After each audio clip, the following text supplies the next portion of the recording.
This is our regular meeting of February of 2020. The first item on the agenda is the approval of the minutes for January 27, 2020. So moved. Second. All those in favor? Aye. Carries unanimously. All right, we have a few adjournments in the area of the continuation of public hearings. Michael Degan, 86 Crest Drive, that's adjourned pending a ZBA determination. Peter Bartolacci, 67 Miller Avenue, that's adjourned. Annette Simeo, 1113 Emerald Woods. That's Sisters coming on, right. Sisters of the Sacred Heart of Mary, 32 Warren Avenue, adjourned. And that's it. Okay, so then going to the continuation of the public hearing, we're at Lexington 202, 29 South Depot Plaza. This is a referral by the Board of Trustees for a review and recommendation of a petition for zone changes to allow for 69 residential units above a self-storage facility with parking.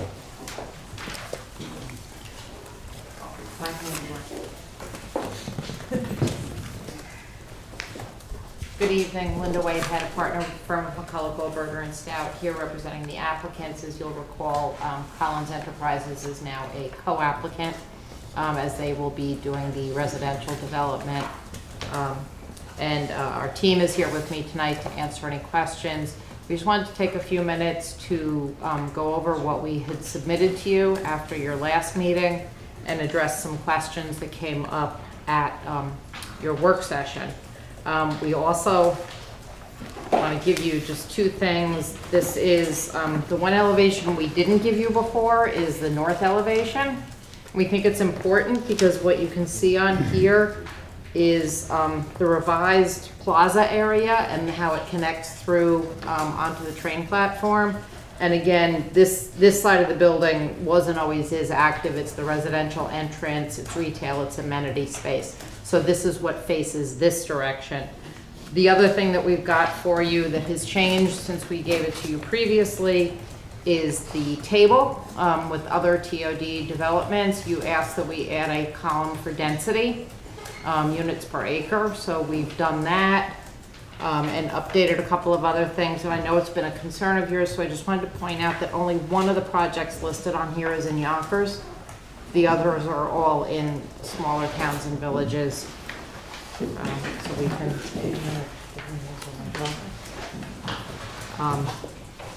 So we had already given you some of these, the revised concept plan and the elevations. Also, we wanted to update you as you had requested. We have submitted an update to the Board of Trustees. We met with the village manager and Kathy and Dan last week, and we will be on the village board work session Wednesday night. You had asked us, since the project has changed, to add an additional story, that you wanted us to go back and make sure that they were still supporting the referral to you, since the zoning amendment is going to change to allow the additional height. So we will be on their work session on Wednesday, and then we anticipate being on their regular agenda next Monday night. So we wanted to update you that as you requested, we have done that, and hopefully by the next time we're here, you'll have a confirmation of their referral of the zoning amendment and some revised text. So just a reminder, the proposed plan has been revised to now include 4 stories of residential, total of 88 units, a mix of studios, 1 and 2 bedrooms, over first floor self-storage. As Collins Enterprises came in and started looking at this plan and the location, they and they are really experts in developing this type of plan and in transit-oriented areas and such, really felt that the additional density of the additional story was really needed and would be a benefit in this location. You may have heard a lot. I was just about to. You may have heard that even the city of New York is pushing Westchester County to build more housing because workers have no place to live, and There's the Westchester County has done a housing needs study that has shown a need for housing at various income levels.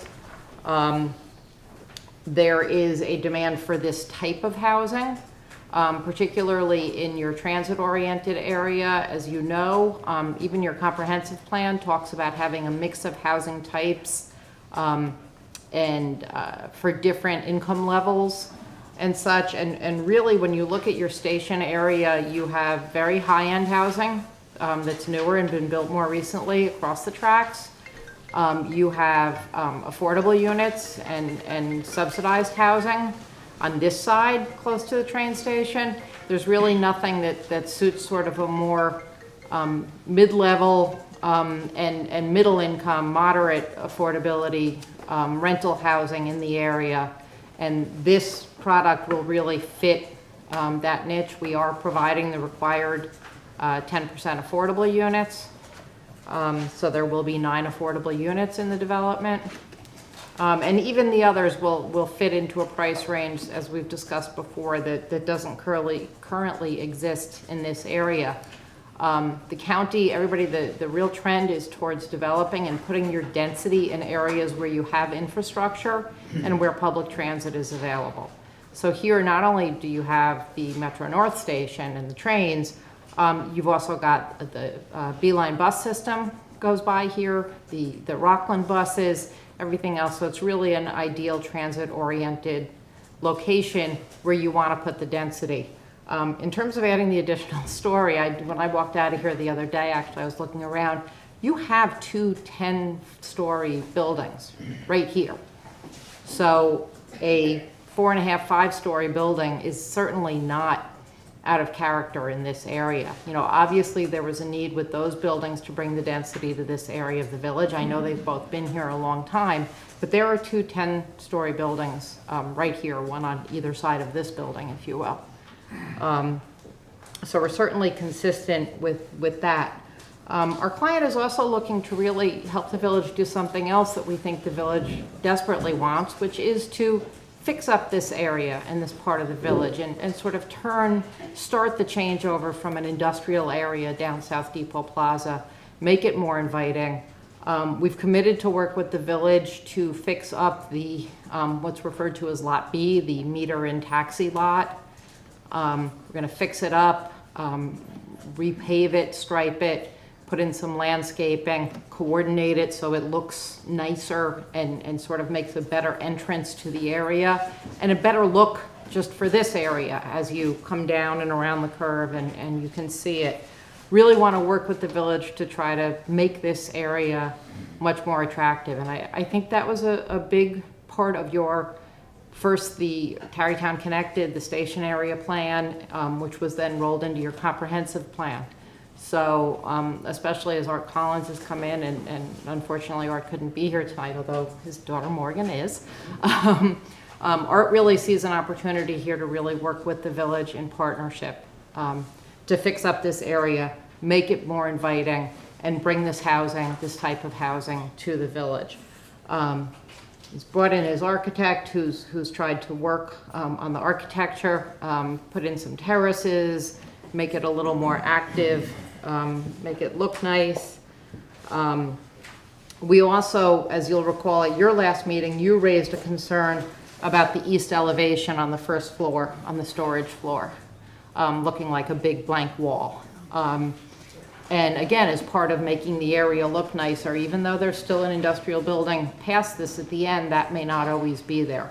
So what we've done with the latest elevations that we submitted to you is that essentially a number of the first floor storage units that face this side are now going to be accessible from the street side. They're going to have like roll-up glass doors, garage type doors.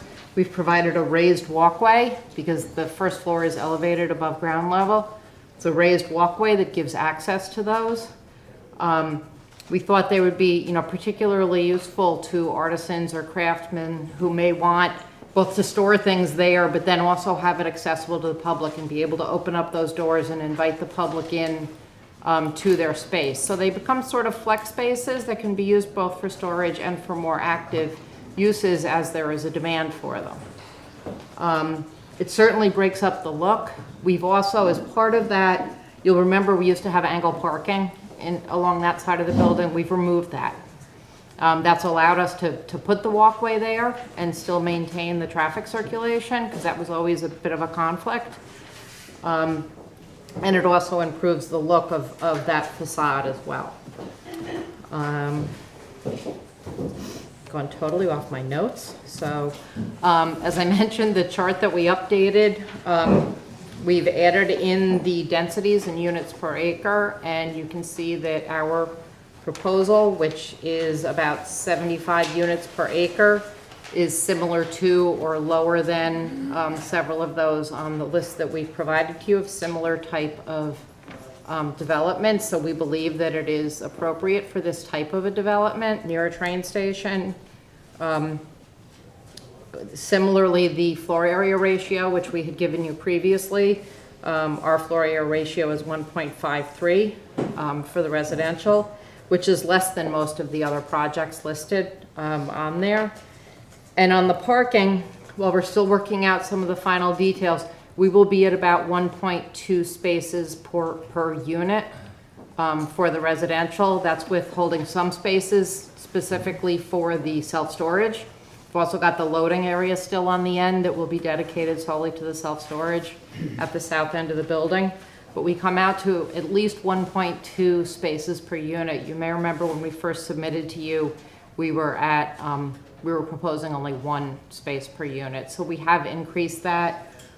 We've worked, and this is sort of a preliminary concept plan. We've been able to get more parking in here. We've got some additional parking along South Depot Plaza here. We've actually tried to help the village out and may be able to add some parking into Lot B, which will not be used for our development. That's more meter parking for commuters and for the train station. Those will not be used, allocated, if you will, for our development. But again, it's a benefit. That parking lot could stand to be cleaned up, frankly. And we want it to look nice as part of our development. And again, we have the nice plaza here that will be raised and will provide a direct access to the platform that can be, and will connect through to, again, to Lot B, to the village lot. So people could even come from the lot in through the plaza and up onto the platform that way. So we've tried to address some of these things. Again, these are still conceptual. You are not yet doing site plan. You'll remember where you are in the process is really looking at the zoning amendment, which would allow for this, as well as looking at SECRA. You were the lead agency under SECRA. Our plan at this point, as we're finalizing these and we're developing all of our different reports, we're updating the reports we'd given you previously. We're updating the fiscal analysis, the school impacts, the parking analysis, all the different studies, the utility capacity analysis. All of those things are being updated, and we'll be submitting them to you by the end of next week for your March meeting, with the hope to get you all the information you need so that you can look at this from a SECRA standpoint and be able to address the environmental impacts. We're also working on some view shed renderings. As I think we explained last time, we know we're not going to block the views. We've looked at the elevations. We've looked at the elevations of Wendell Park. And the first floors at Wendell Park are well above our roof elevation. But we know you had some concerns just about what is this building going to look like from different vantage points.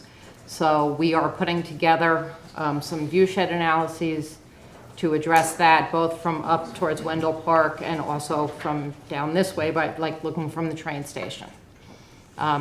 Again, it's interesting because as we've started to do that, you do realize that those 2 10-story buildings are in the area, although the only one that really falls into our view shed is Franklin. A little bit comes into it depending on where you're looking from. So we're getting you that information. And if there's any other information that you think you need to help you with your SECRA analysis, we'd love to know so that we can make it part of that submission and try to get it to you. Okay, I have one concern. I know you intend to get leases from the MTA to provide part of your parking.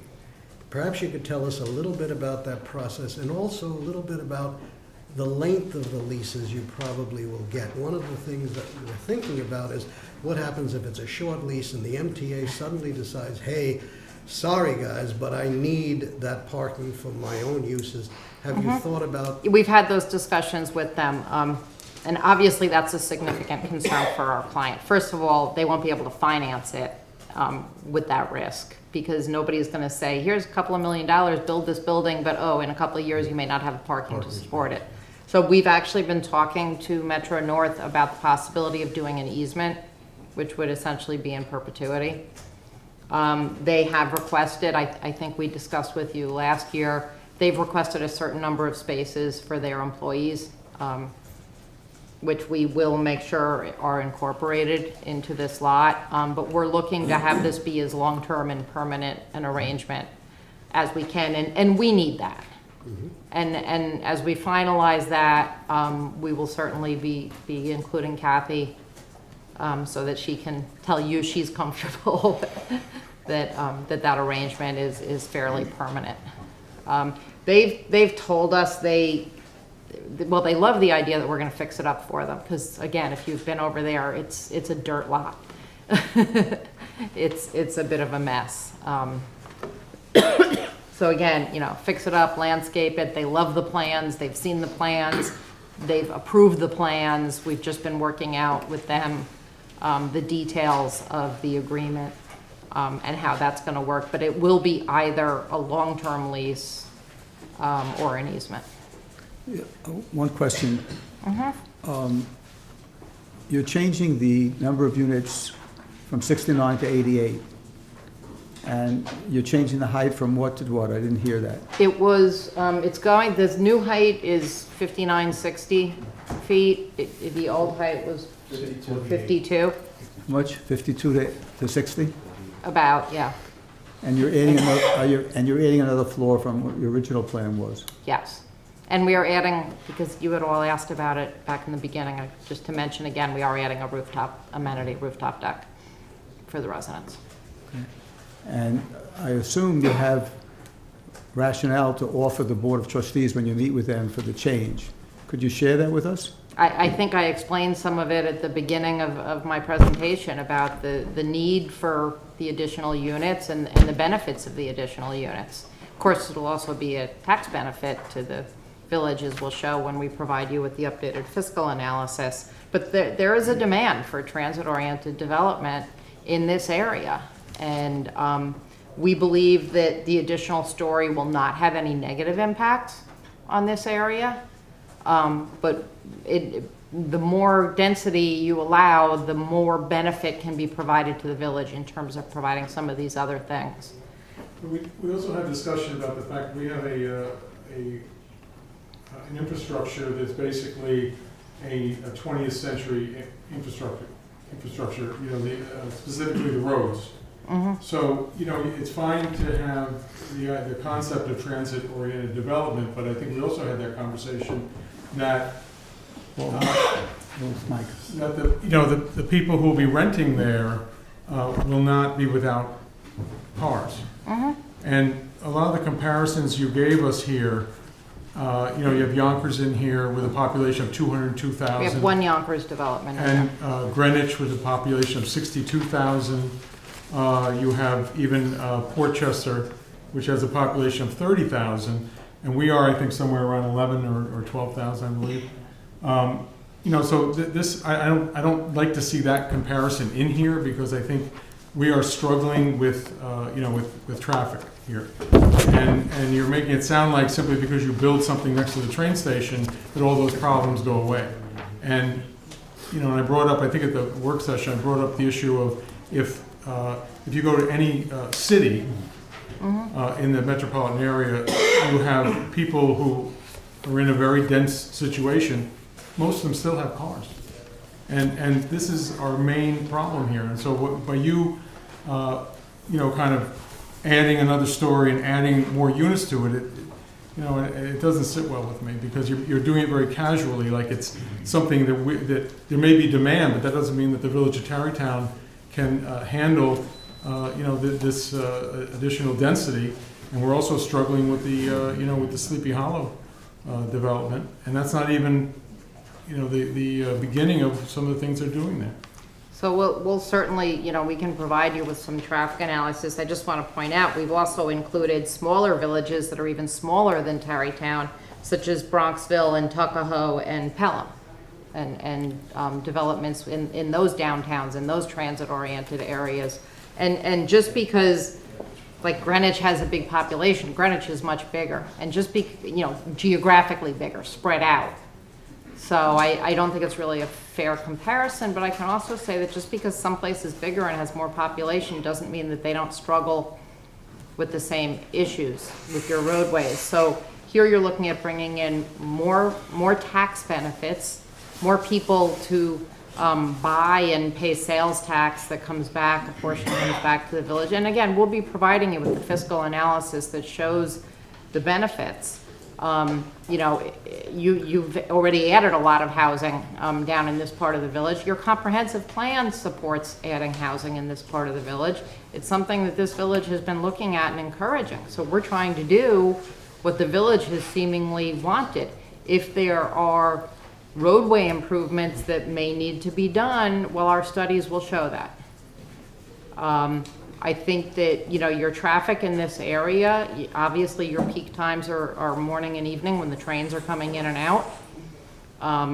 The studies will show that, you know, at least some number of our residents are going to be not getting in their car at those hours, but getting on the train at those hours. We've provided and will again provide the studies showing that people living in these types of developments have fewer cars. Not saying they don't have cars. We've never said they don't have cars. But fewer cars. And again, these are studios, 1 bedrooms and some 2 bedrooms. So you're not going to get, you know, a family of 5 with 5 cars as you get in a single family home. And another question is, what is the, I'm a little bit confused on the size of the square footage of the property. Because you're coming out with a density that says that it's 75 per acre, but... The property is a little over an acre, and I remember that from doing the subdivision. I don't remember the exact number. Does that include the MTA parking lot? No. So the dimension of the existing building now is like 220 or 250 by 75. Where is the rest of the land? So the property extends beyond the building So the in loading- both directions, on both ends. Right. And the roadway, so while the The MTA actual- lot is not, this part of the roadway is part No, of the the lot. roadway that's used for cars to move through it, is that correct? It's an easement to the Right, property owner at But the it's end. not a buildable portion of the property. Well, no, but lots of times, you always have non-buildable portions of properties that are counted towards density. You have driveways, you Yeah, have I know, parking but lots. that's you private have- on the land that they own. This is a thoroughfare. It's not a thoroughfare, it is privately owned, and they have an easement over it. It's not a mapped road. It is privately owned property that one property owner adjacent has easement rights for ingress and egress over it. No, I know that. but Which is not, you know, that's not unusual, that you have a property that somebody has an easement over, but that property still counts as their property. It's not a road. Well, Right, do we have Okay, the it's square a- it's- footage of it? no, it just seems a little disingenuous to say that the density is what it is when you're actually building on a footprint that's much smaller than that. But the And there's footprint, no Sorry. land, oftentimes there's other land that belongs to you that is included in the total property, and it's usually for parking. But this really is, we don't have parking yet, except through this lease arrangement or this easement arrangement. well, we do have some parking that is on our property. Some of the parking is in fact on our property, some is not. The ones next to the building. And along some, you know, we've added some parking that sort of extends sort of half on other property and half onto ours. We tried to, you know, make as much parking there as easily works. in part because this board was concerned about the 1-to-1 ratio. So we wanted to increase that.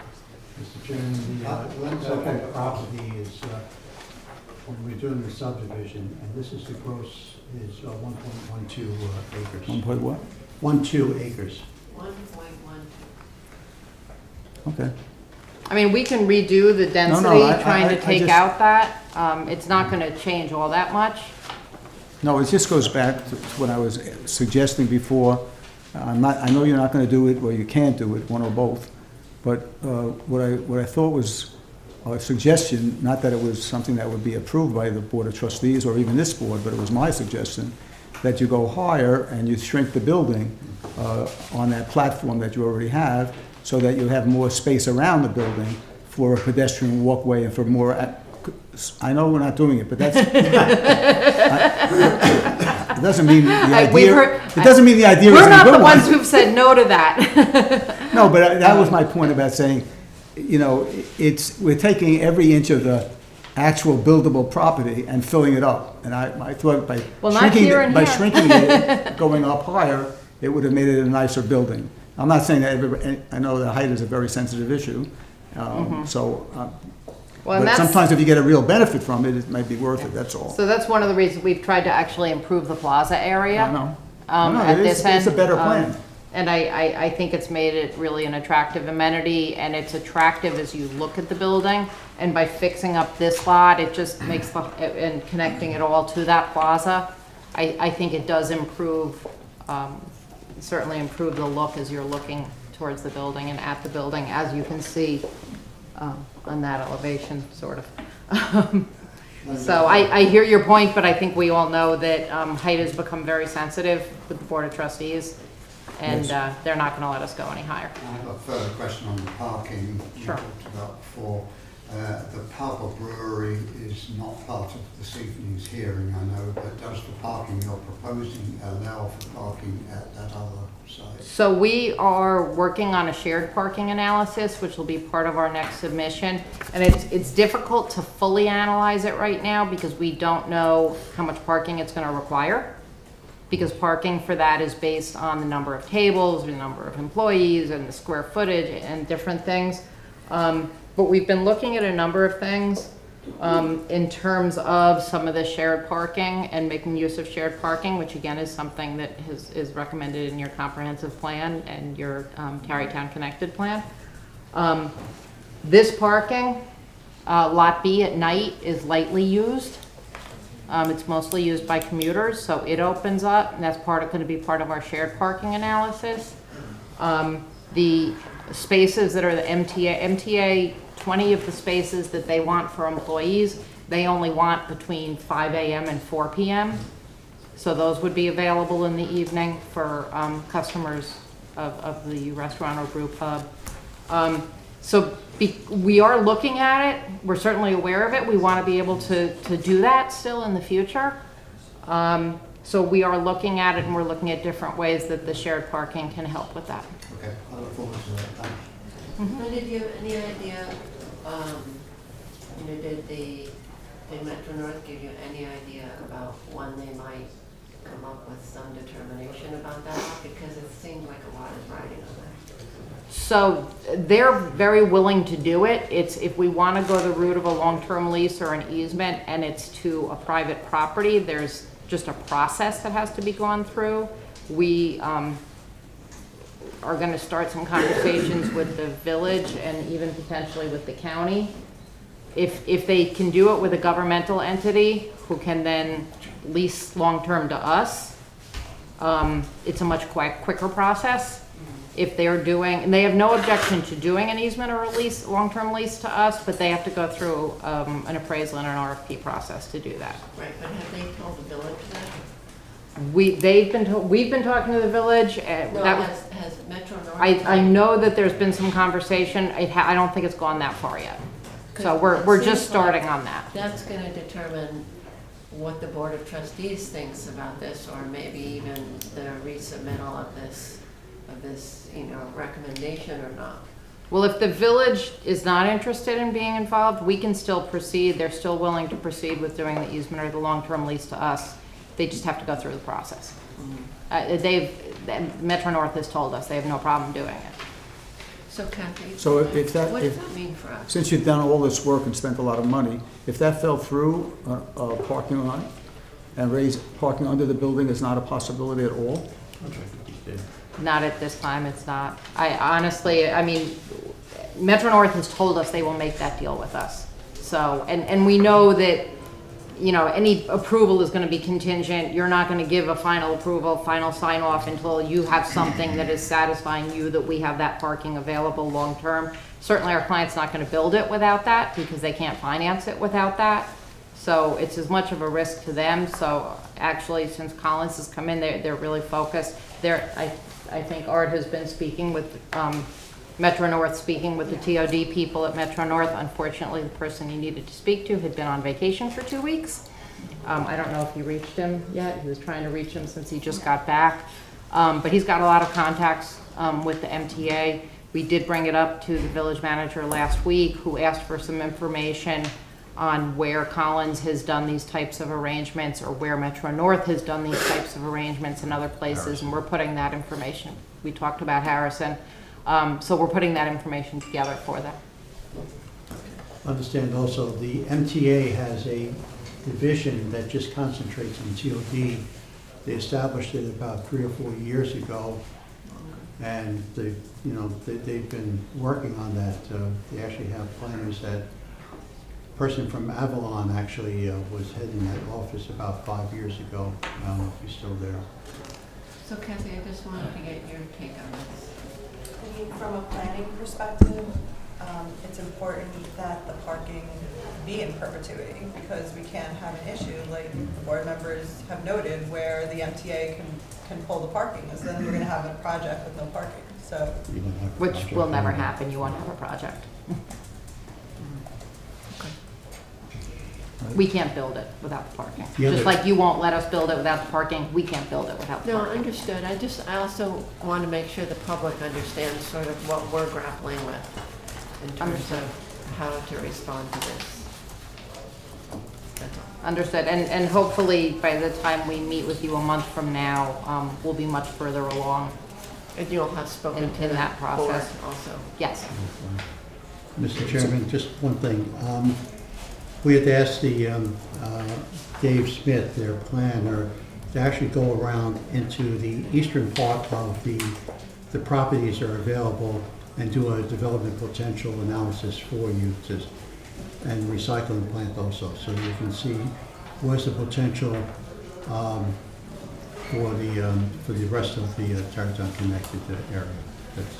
Except that based on my conversations in part with the village attorney, is we are going to do this as a new zone that is going to be mapped only on our property. So there's no other property that it could apply to without the village board, which will have discretion applying it to those other properties. So Again, it's not automatically going to benefit any other property. I was just looking at it from an environmental Bob, speak up. issue. I was just looking at that from an environmental review, looking at the enhanced EAF and potentially what can be done outside of the eastern portion, in the rest of the Tarrytown connected area as part of an enhanced EAF. That's where I was coming from. Apparently, the attorneys have some other discussions. well, the applicant's not proposing the overlay zone at this No. point. So it really is just going to only apply to this property. Of course, it's not up to us. And if Ultimately, it- it's up to the village board. So if the village board does want to consider an overlay zone, I mean, that's something then, Or if they choose in the future to apply this zone, to map this zone onto another property, the owner of that property is going to have to go through the same Right. analysis before it gets rezoned, just as we're doing for rezoning ours. All right, it's a public hearing. Does anyone in the audience wish to come up and talk, ask questions or comment on it? Okay. Anybody else? Somebody in the back. You need to You have to come come up to the up. front, please. Just tell us your name and address, please. Up to the podium. No space. You can move that wooden thing up. Do you want me to give my address? Yes. So 159 Grove Street, Your name? Lisette Mendez. I'm asking if, is it only housing or is there retail included in this? Is there any amenities for the community as we're going into the train area?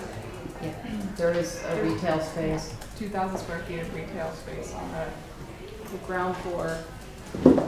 It's right Next in to the this, plaza. in this front corner of the building here is a retail space. And the plan in the future is to have a restaurant, some type of a restaurant in the other building. Okay, that's my question. Okay, anyone else? And there, again, there will be the spaces for any artisans or, you know, craft type things, or any, you know, retail that might want to pop up in one of those available spaces. So there is the opportunity for additional retail. Okay, I'll then move that we continue the public hearing at our next meeting. All those in favor? Aye. Thank you. You're welcome. Thank you. The next item on the agenda is the continuation of a public hearing for Annette Samoa, 1113 Emerald Woods, to amend site plan approval dated 11/26/18 to include additions and revisions to the landscape plan and other sites improvements. That's stupid.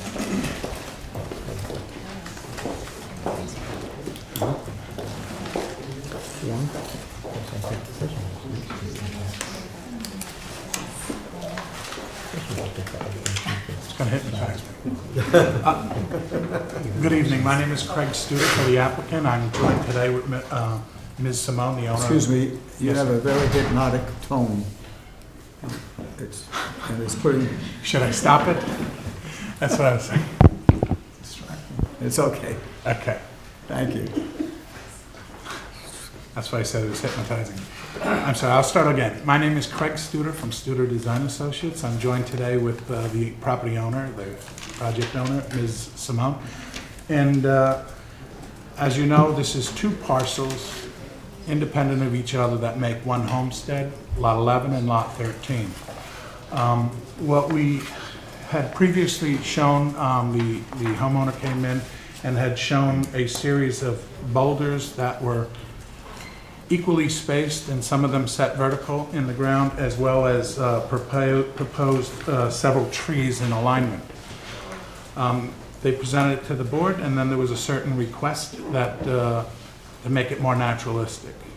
We came back, we got involved, and we made a series of clustering of the boulders throughout. We are not equally spacing them, and the clusters will vary between 3 and 5. We're going to keep them in odd numbers, and occasionally 1. And we're introducing a series of trees. The evergreen trees are white spruce, and some additional taller shrubs of viburnums. All the plant material that we're augmenting the existing plan is native. I also want to introduce the idea in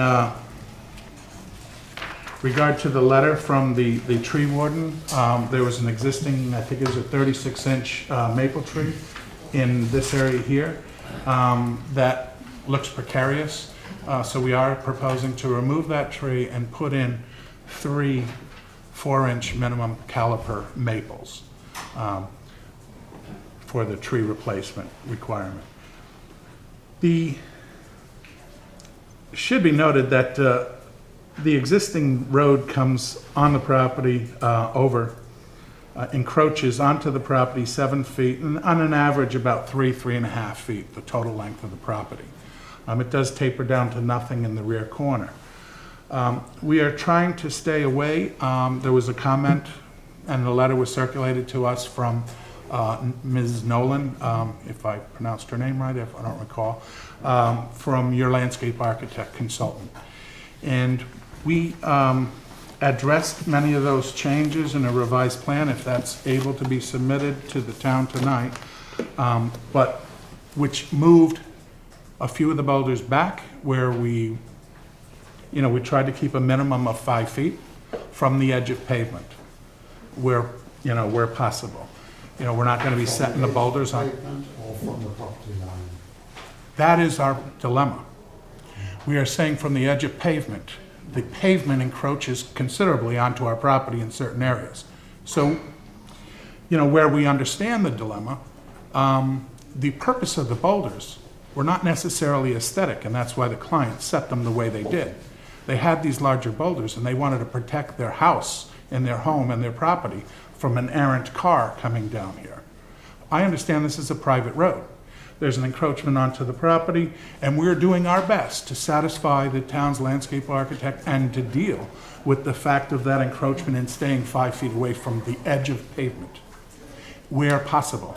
But where it might slope off quicker, you know, or when I mean by quicker, meaning closer to that edge of pavement, that may be diluted to 3 feet, typical guardrail situation. So we are putting these boulders there because there's boulders. We are putting them there for prevent the cars from going. Now, there was an issue, and we've talked about the critical route zone with the original approval, and we're also talking about it this evening with the letter that transpired from the consultant. What we've done with a lot of the boulders, and the reason why we're not setting them vertical every so often, is we would be in the critical route zone in some of the areas. Some of the boulders will be, none of the boulders will be set up vertical. The boulders are going to be set natural and will vary in sizes. Some of them may be touching each other. And where possible, we're going to bury the bottom third of the boulders so they look nestled in and more natural. In other areas where it encroaches in underneath the canopy or into the critical root zone, we may take a flatter boulder, flatter bottom boulder, and lay it flat, and maybe just on the front side, I refer to the front side being the road side, and take, you know, we'll put ground cover or a little bit of soil there, so it never looks natural when you have the rock just sitting on the surface and you see a shadow underneath it. So we're trying to avoid that aesthetically. I think Could I ask you, on that plan, where the 3-foot boulders would be versus the 5 feet? In other words, where's the slope that drops off sharply? How You know, I extensive it say is? what I said really to give us some leeway with the aesthetics in the field. What we show on the plan that we revised, we're showing 5 feet the whole length. Now, where I think there may be some variation, the biggest encroachment of the road is... Can we look at these drawings? I'm sorry, no? Can we pass It's- these drawings out? No, you don't have the new revised one. No, I'm asking, can we see them? Oh, yes, absolutely. No, you can't. You only But see you're them just after gonna you- like tease us with them. only after you approve it. There really is no change in the location of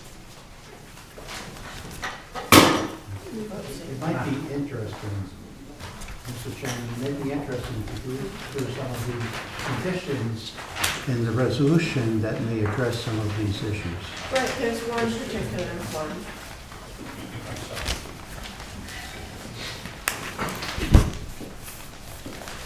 No, Mia.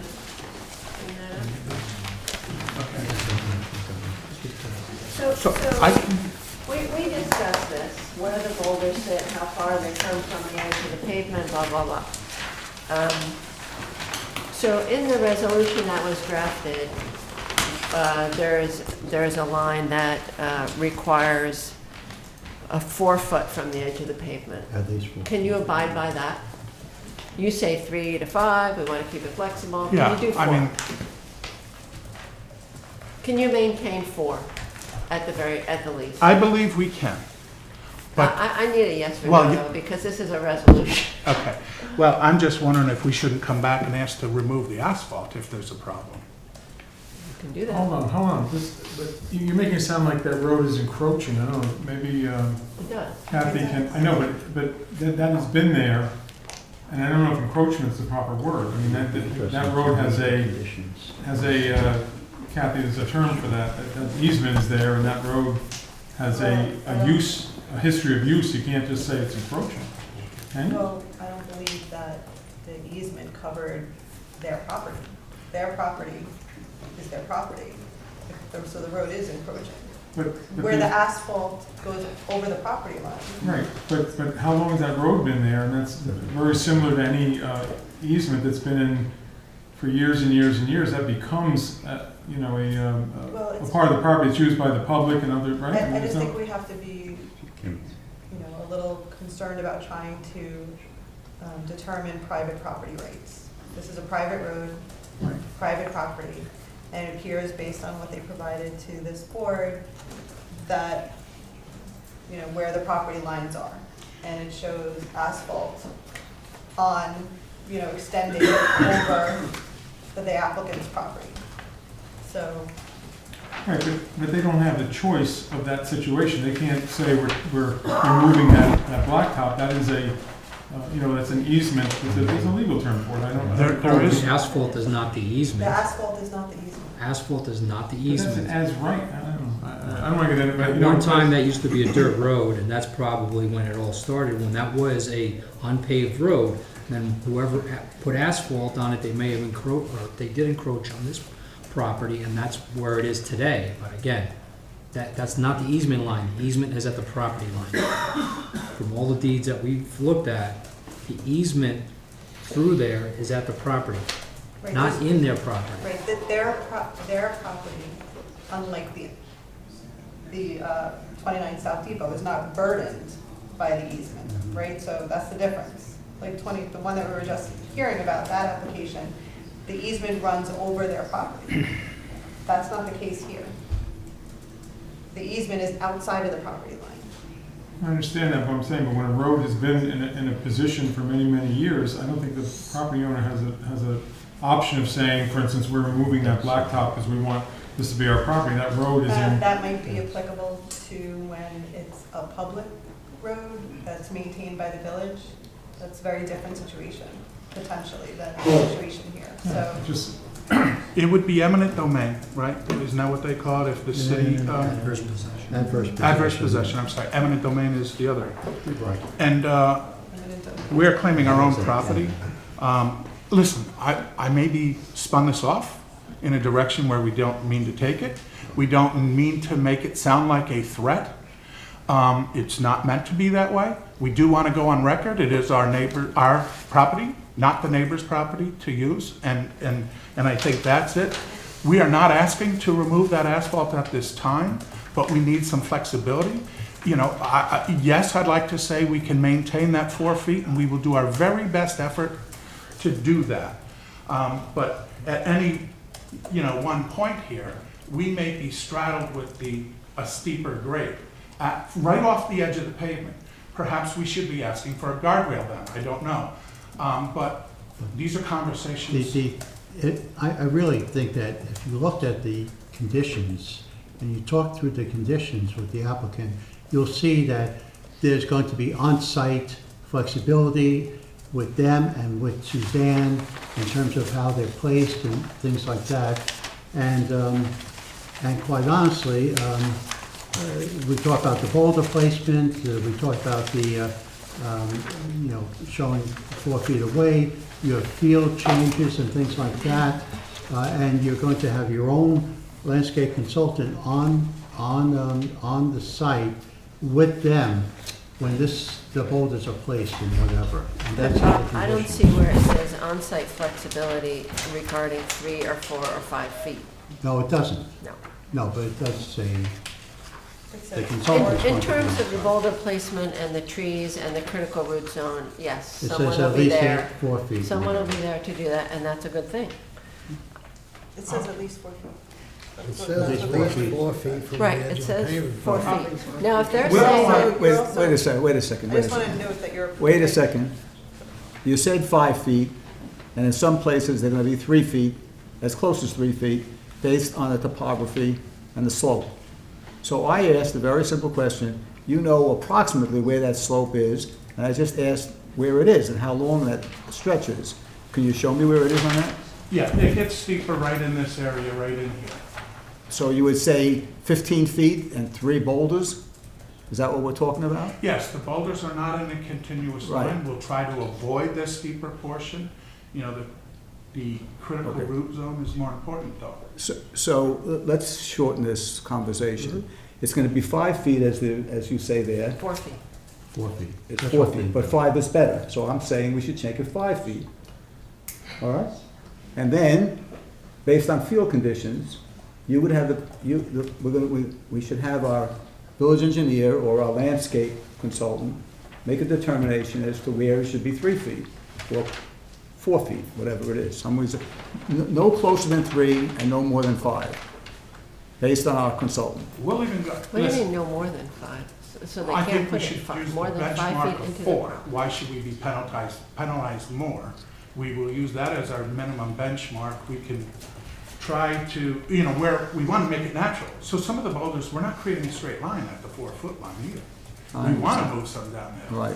But I'm saying there may be an instance where we have a larger boulder or something and it encroaches 3 feet. I don't want somebody to come and say, you gotta move that because I need that extra foot. No, I didn't say, I said 3 feet's all right. Yeah, so that's what we're But we saying. just want someone to look at it, that's all.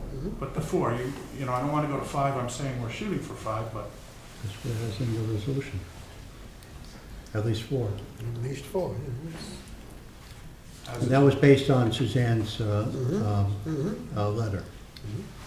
Can you, All right, can you- let's, I just want you to be clear that this resolution approves a plan dated February 11th. And this is a new plan that was handed this evening, last revised February 24th. So I want to be clear what plan we're approving and how this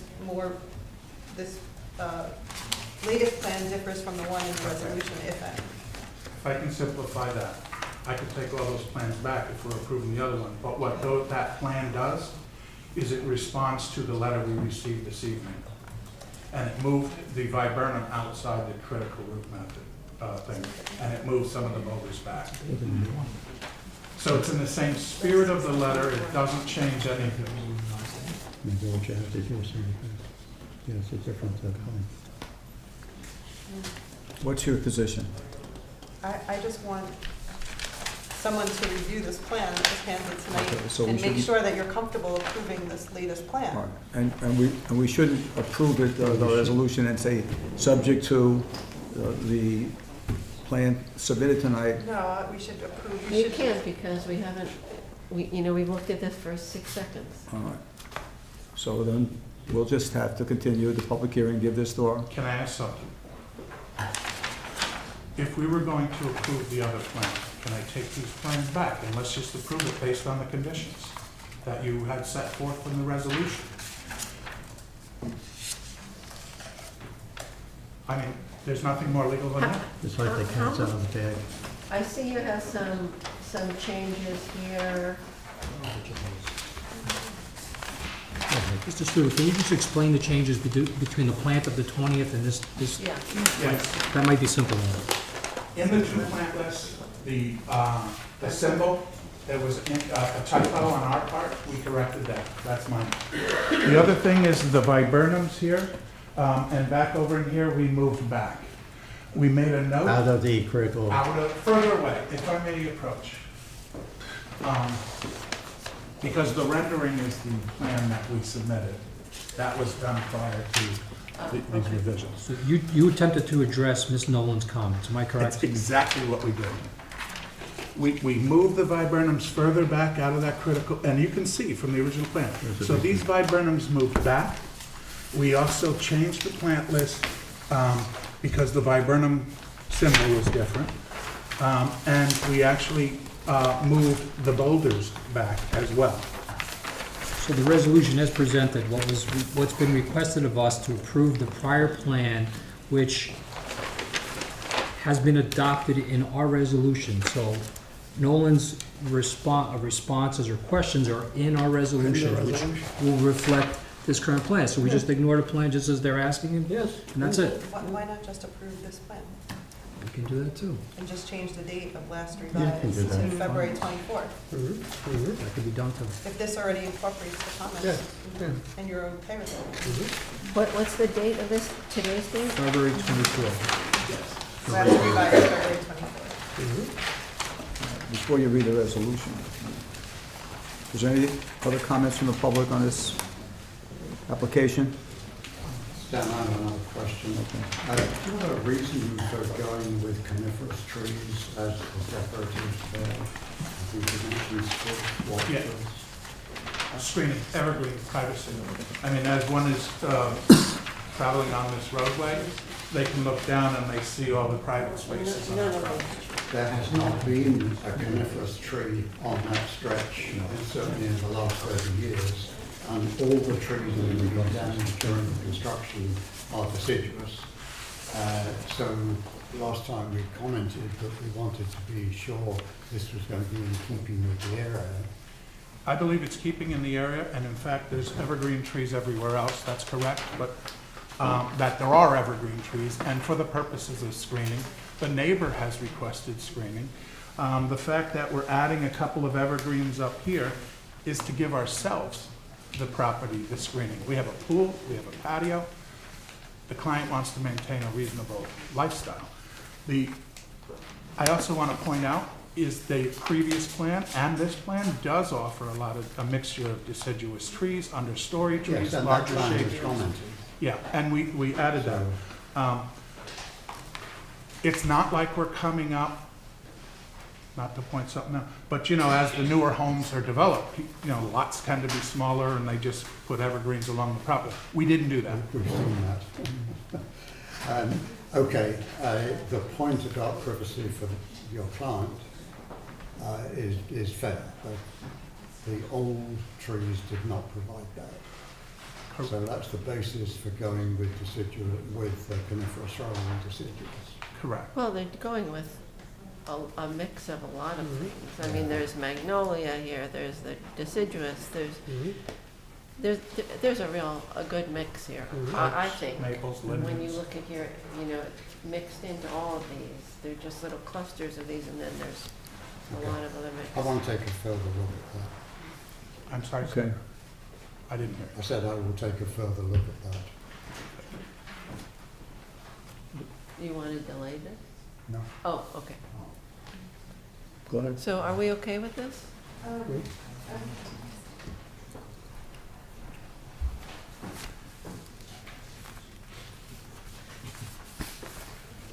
I also mentioned that I had sent the resolution to Suzanne Friday night, and she reviewed the conditions and the resolution, and there's no changes to be made on that document. I'm still struggling with the at least 4 feet from the edge of pavement. Okay. Because if that's the requirement, your concern is you want to put it 3 feet from the edge of pavement, right?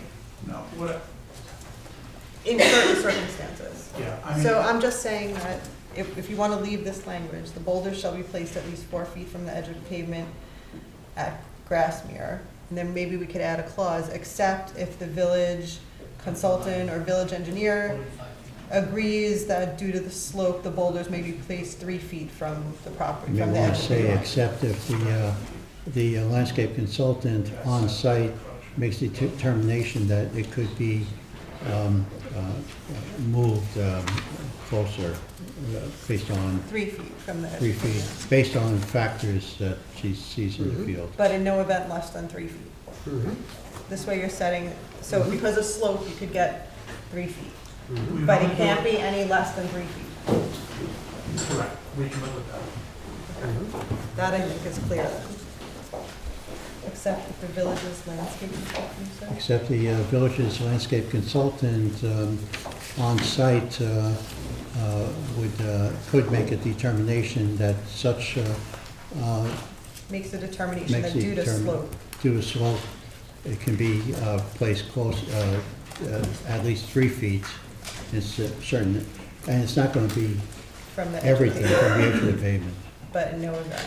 And she's going to be on site, and she's going to be seeing this and making those determinations as you go based on that. I would assume she wouldn't be there all day while we're setting the boulders. We set the boulders, have her look at them, approve them. We can jockey them around if need to be. But it's not, I mean, I don't care, but is that cost of her a burden onto my client? It is are you going to be there all day? Yes, So, if I have to be.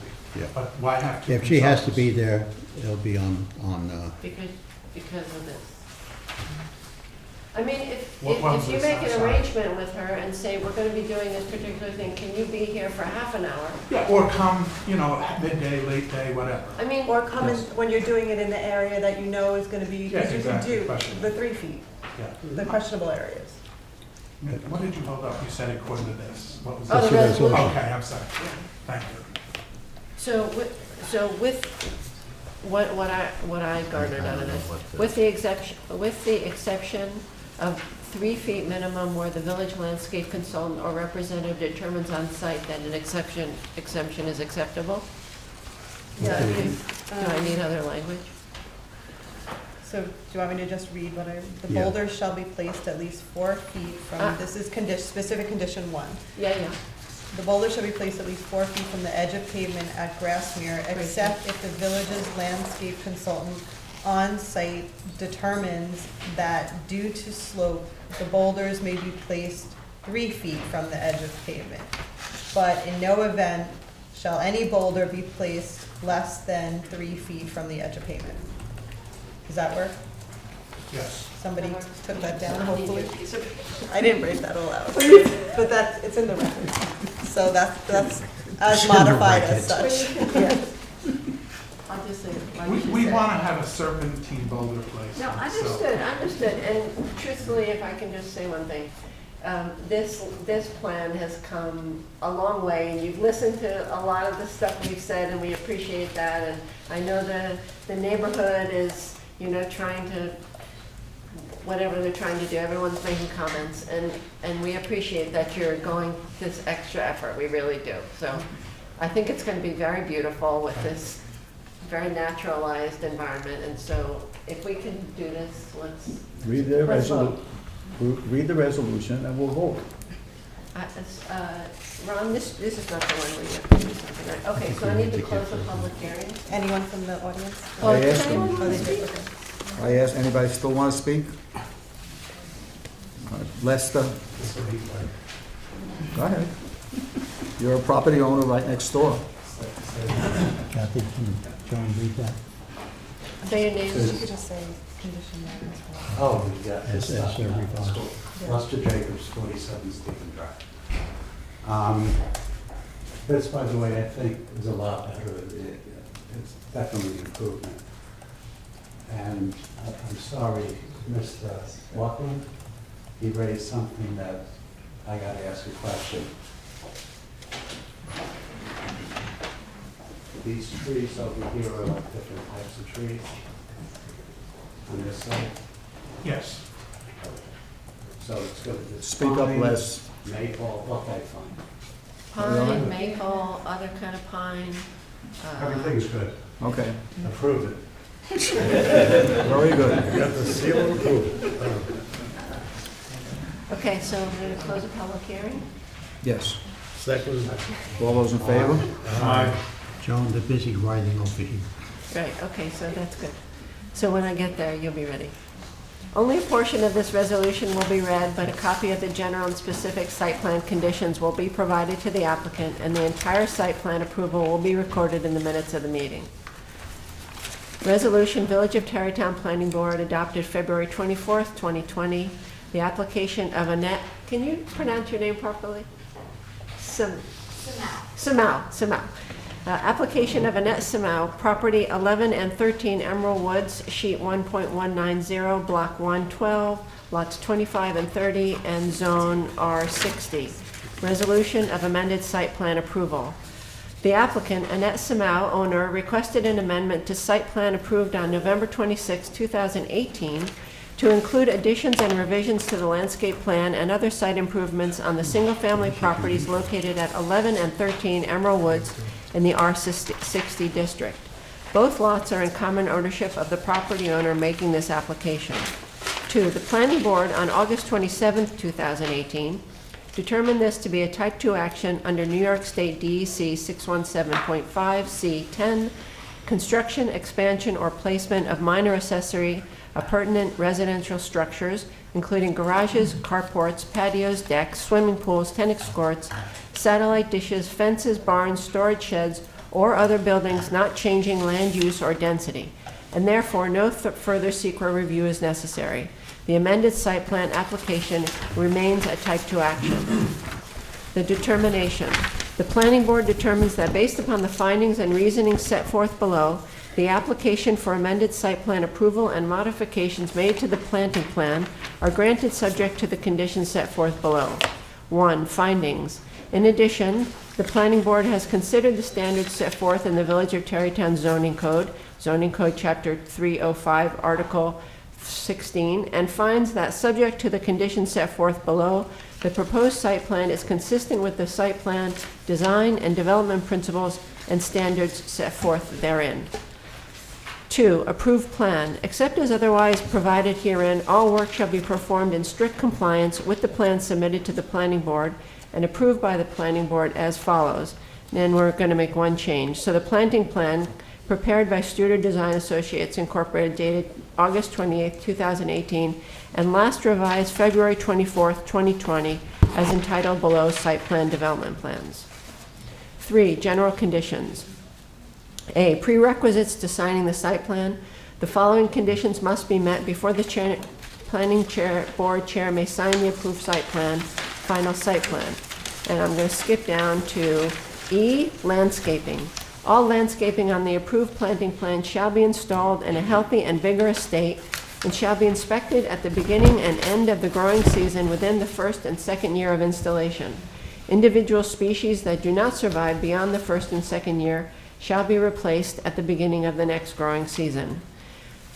4. Specific conditions. 1. Thank you.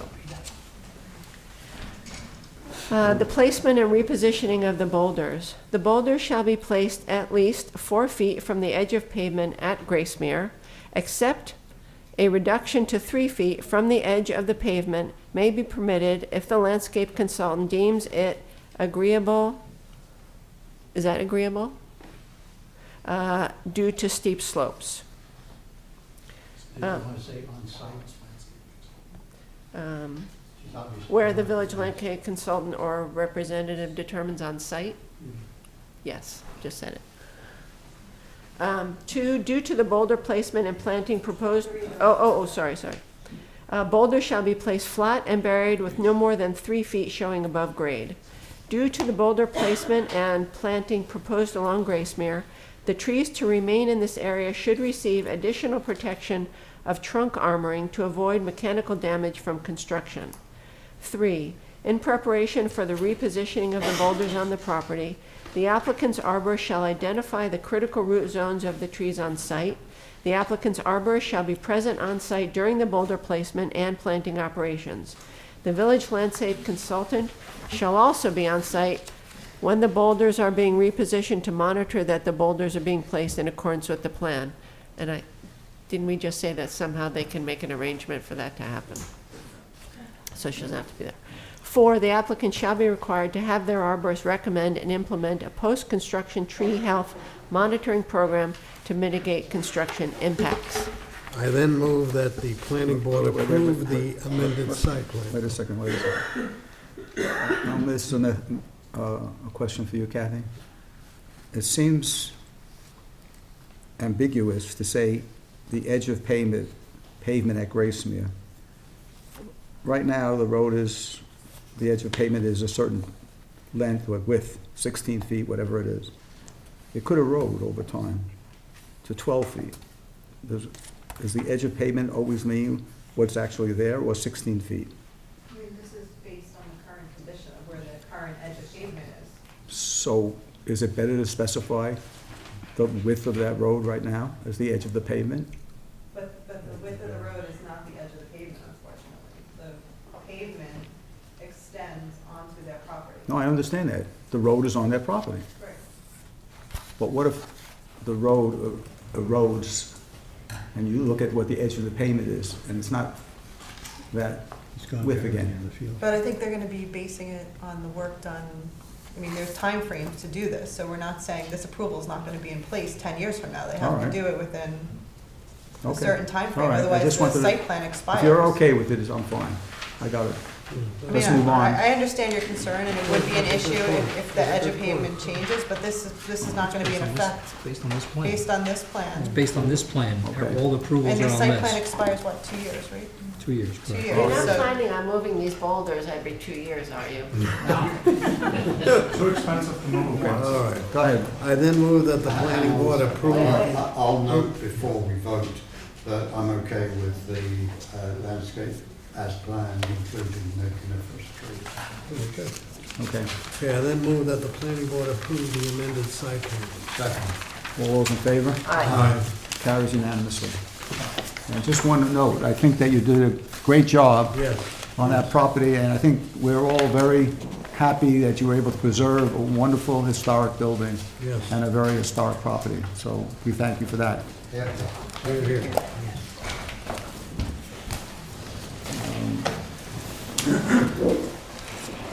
Next is the Artist Senior Living, 153 White Plains Road, construction of a 64-bed Alzheimer dementia care facility. Give us 1 second, Mr. Chair.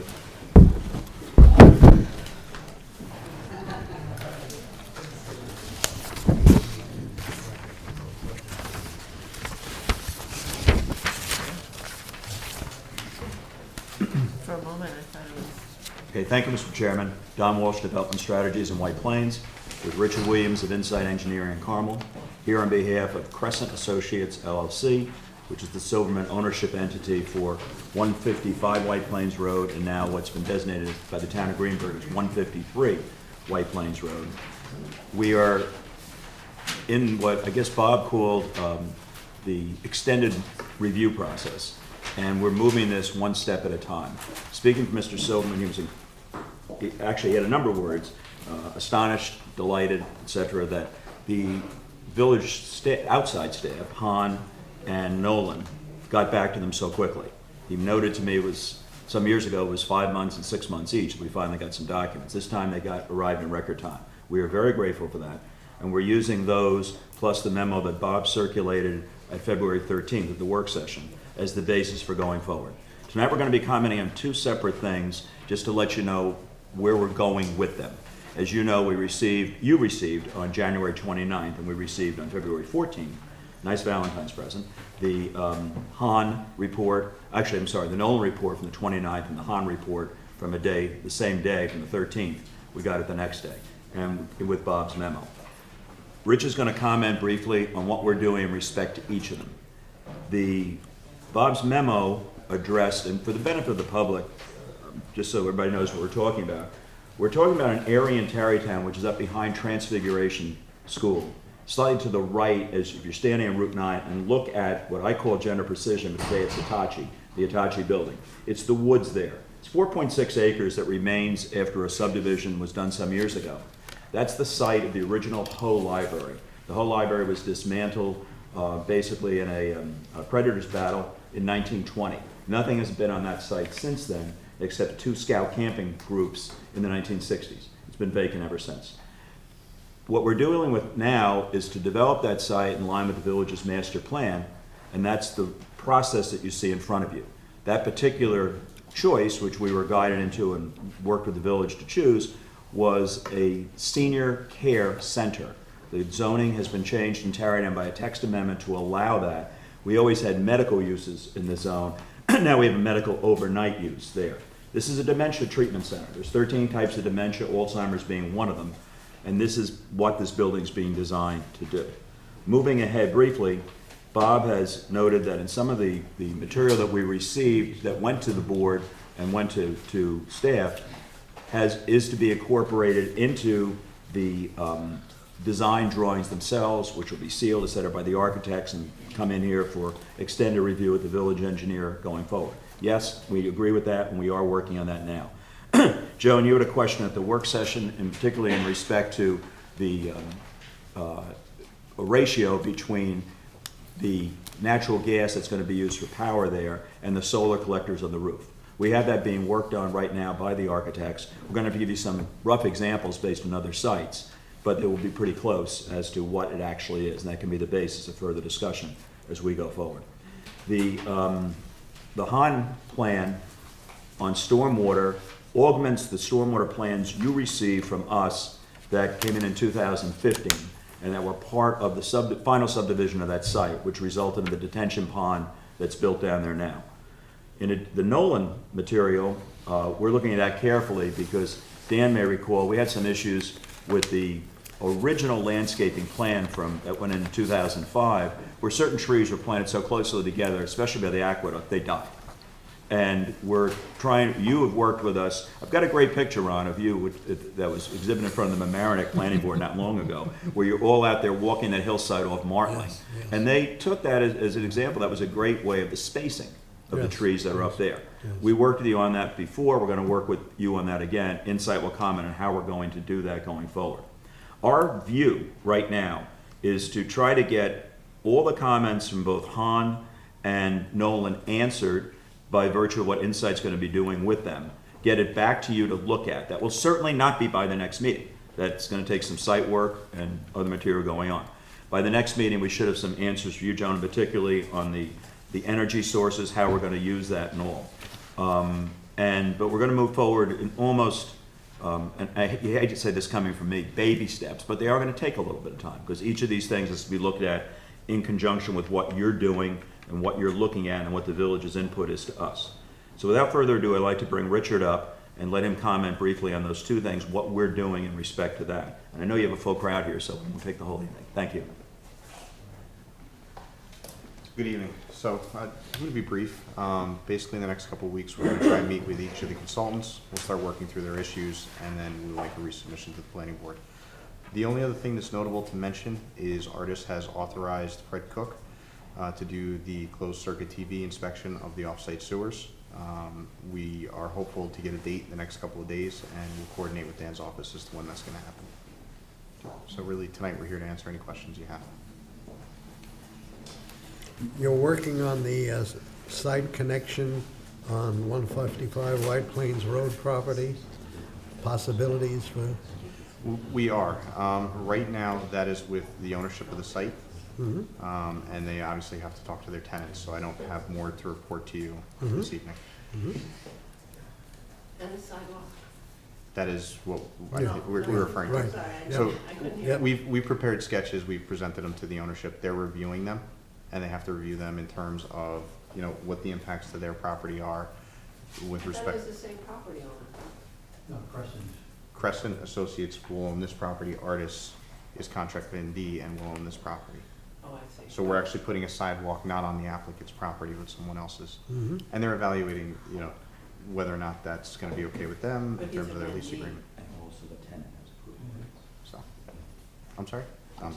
Sorry, the tenant has Oh, he's approval. interrupting. I'm sorry, the tenant also has to look at this after the Silverman's done. Because the tenant objected in 2005 by saying we want the lawn as it is. Different tenant now, obviously, Columbia Doctors Group and all. So it's that particular, Richard's given them some concepts to look at. We would like to have it to you by the next meeting, but again, work in progress. 3 different people have to look at it. The Crescent shareholders, not just Mr. Silverman, who's already gone through it and said it's fine. The other Crescent shareholders, Artis itself, which is looking at, I'm sure there's not going to be any problem there. But I don't know about Columbia. They're, another wild card. What do they want to see? They were much more concerned, if you remember, some months or years ago now, with getting a drive-in entrance for their patients and passageways across the parking lots where their patients could come in. That was part of the reason we did the course paving parking lot in the back to have an easy connection. I'm not sure where they're going to go with it, but Mr. Silverman's going to bring it to them and in person and talk them through it. So we'll see. Any comments from the audience? Okay, anybody else on the board? Staff? Okay, I move we continue the public hearing. Second. all those in favor? Aye. Thank you. Okay. Well, the next item on the agenda is continuation of a public hearing for Lee Balter, 112 Wilson Park Drive, construction of a new single-family home. I think they're outside.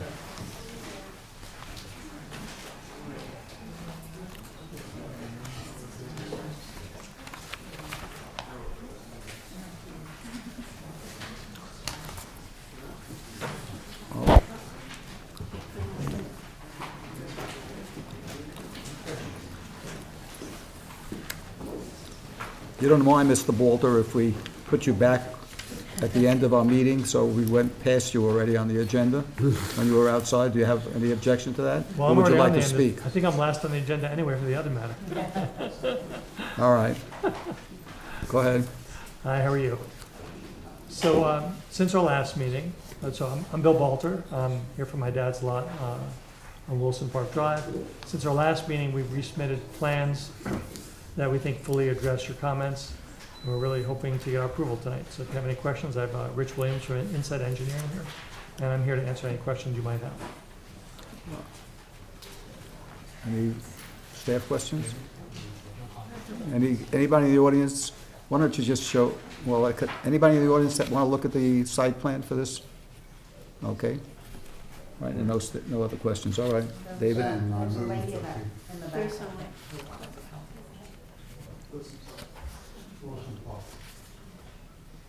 I move that we close this public hearing.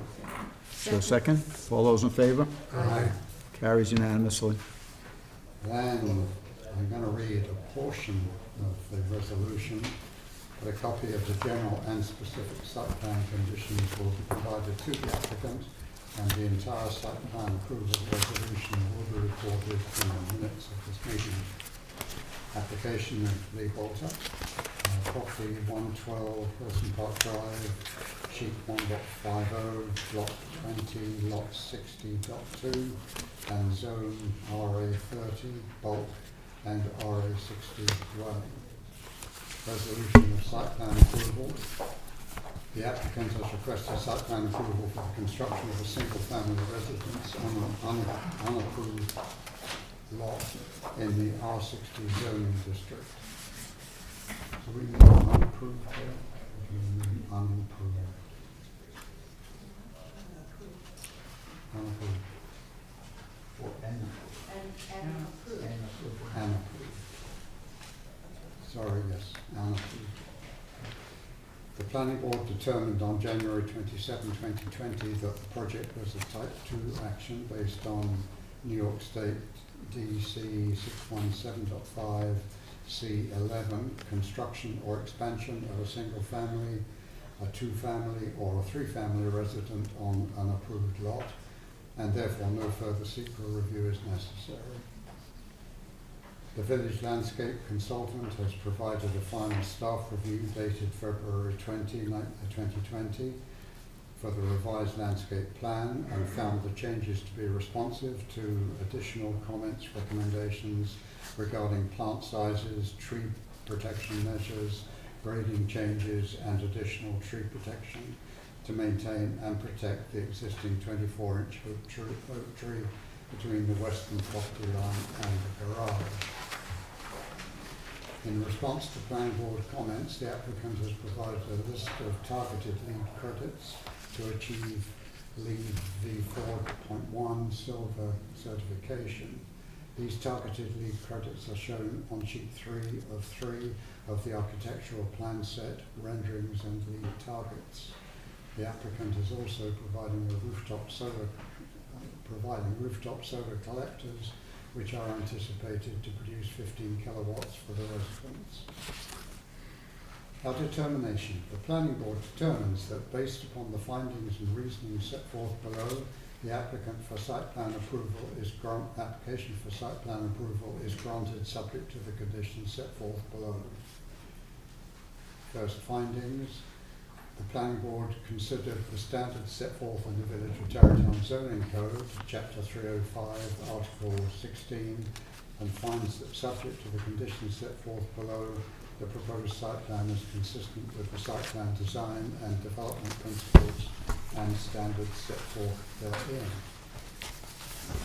On the approved plan, except as otherwise provided herein, all work shall be performed in strict compliance with the plan submitted to the planning board and approved by the planning board. General conditions, prerequisites to signing site plan. The following conditions must be met before the planning board chair may sign the approved site plan, final site plan. Those are shown here. And then we have a couple of specific conditions. Prior to the issuance of a building permit, the applicant shall prepare and file a declaration of easement or easement agreement in a form acceptable to the planning board's attorney with respect to the area depicted as the proposed expansion of easement on the site plan Lot 2, Block 117, Legends at Wilson Park, dated 5/7/14 and last revived 12/19/16, sheet 1 of 2, and provide proof of recording of such easement agreement declaration to the building department. The applicant consents and agrees that prior to the issuance of any certificate of occupancy, 112 Wilson Park Drive, the applicant shall join the homeowners association for the Legends at Wilson Park subdivision. I then move that the planning board approve the... Wait. Oh, Seems to be one condition we want to bring forth that needs to be addressed. Or not addressed, but the current property is deed restricted to use phosphorus-type fertilizers because it's in the critical environmental area. So I just want to reiterate that, and that's in the... It's in the previous It's in the previous application. deed, but we just want to make sure that the applicant understands that. And what about the recommendation by Nolan about the size of the trees? And the plans? That's They've what been- that was. That was addressed and revised in her final It has been- report. It's in the final. Yeah, there were minor changes that they wanted to do, increase sizes of the caliper. Okay. okay, with that, I would then move that the planning board approve the proposed site plan. Second. All those in favor? Aye. Carries unanimously. Thanks very much. Good luck. Thank you. Okay. Next item is a new public hearing. I'll read the notice. Please take notice that the planning board of the Village of Tarrytown will hold a public hearing on Monday, February 24th, 2020, at 7 p.m. at the Municipal Building, 1 Depot Plaza, Tarrytown, New York, to hear and consider an application by the Scipione Group, 4 John Street, Tarrytown, New York, for the construction of a new two-family home. The property is located at 41 John Street in the Village of Tarrytown and is shown on the tax maps of the Village of Tarrytown as sheet 1.70, block 36, lot 8, and is located in the M2 zone. Documents are available for inspection in the Planning and Zoning Office. All interested parties are invited to attend and be heard. Access to the meeting room is available to the elderly and the handicapped. Signing is available for the hearing impaired, but a request must be made to the village clerk at least 1 week in advance of the meeting. Additional approval will be required by the Zoning Board of Appeals. By order of the Planning Board, Elizabeth Mazaris, Secretary of the Planning Board, dated February 14th, 2020. Good evening. For the record, my name is Sam Guerra. I'm the project architect. Sarah Scipione, one of the owners, is also present here this evening. Just to explain to you the general concept of the project that's being proposed, is there is an existing 2.5-story residence on the corner of Elizabeth and John Street, and the proposal is to renovate that existing residence into a single dwelling unit. There's also a small little separation between the dwelling unit and an existing 1-story brick garage. That little area will be filled in as a connection, and a second dwelling unit, a small apartment, will be built on the second floor above that existing 2-car garage. This project originally had been before the planning board for a series of variances that were listed. I've given you copies of the public notices. I think you mean the ZBA, right? I'm sorry, what did I say? You said planning. I'm sorry, ZBA. Back on December of 2018, the zoning board granted all of the required variances for this renovation as you see presented before you. Most of the variances were existing nonconformities. It's a small lot. It is, a pre-developed building and home in the inner village. Moving forward, we started with the construction drawings. I had originally not been the architect of record. I was brought on to consult on some zoning issues to try to help get through the zoning board process.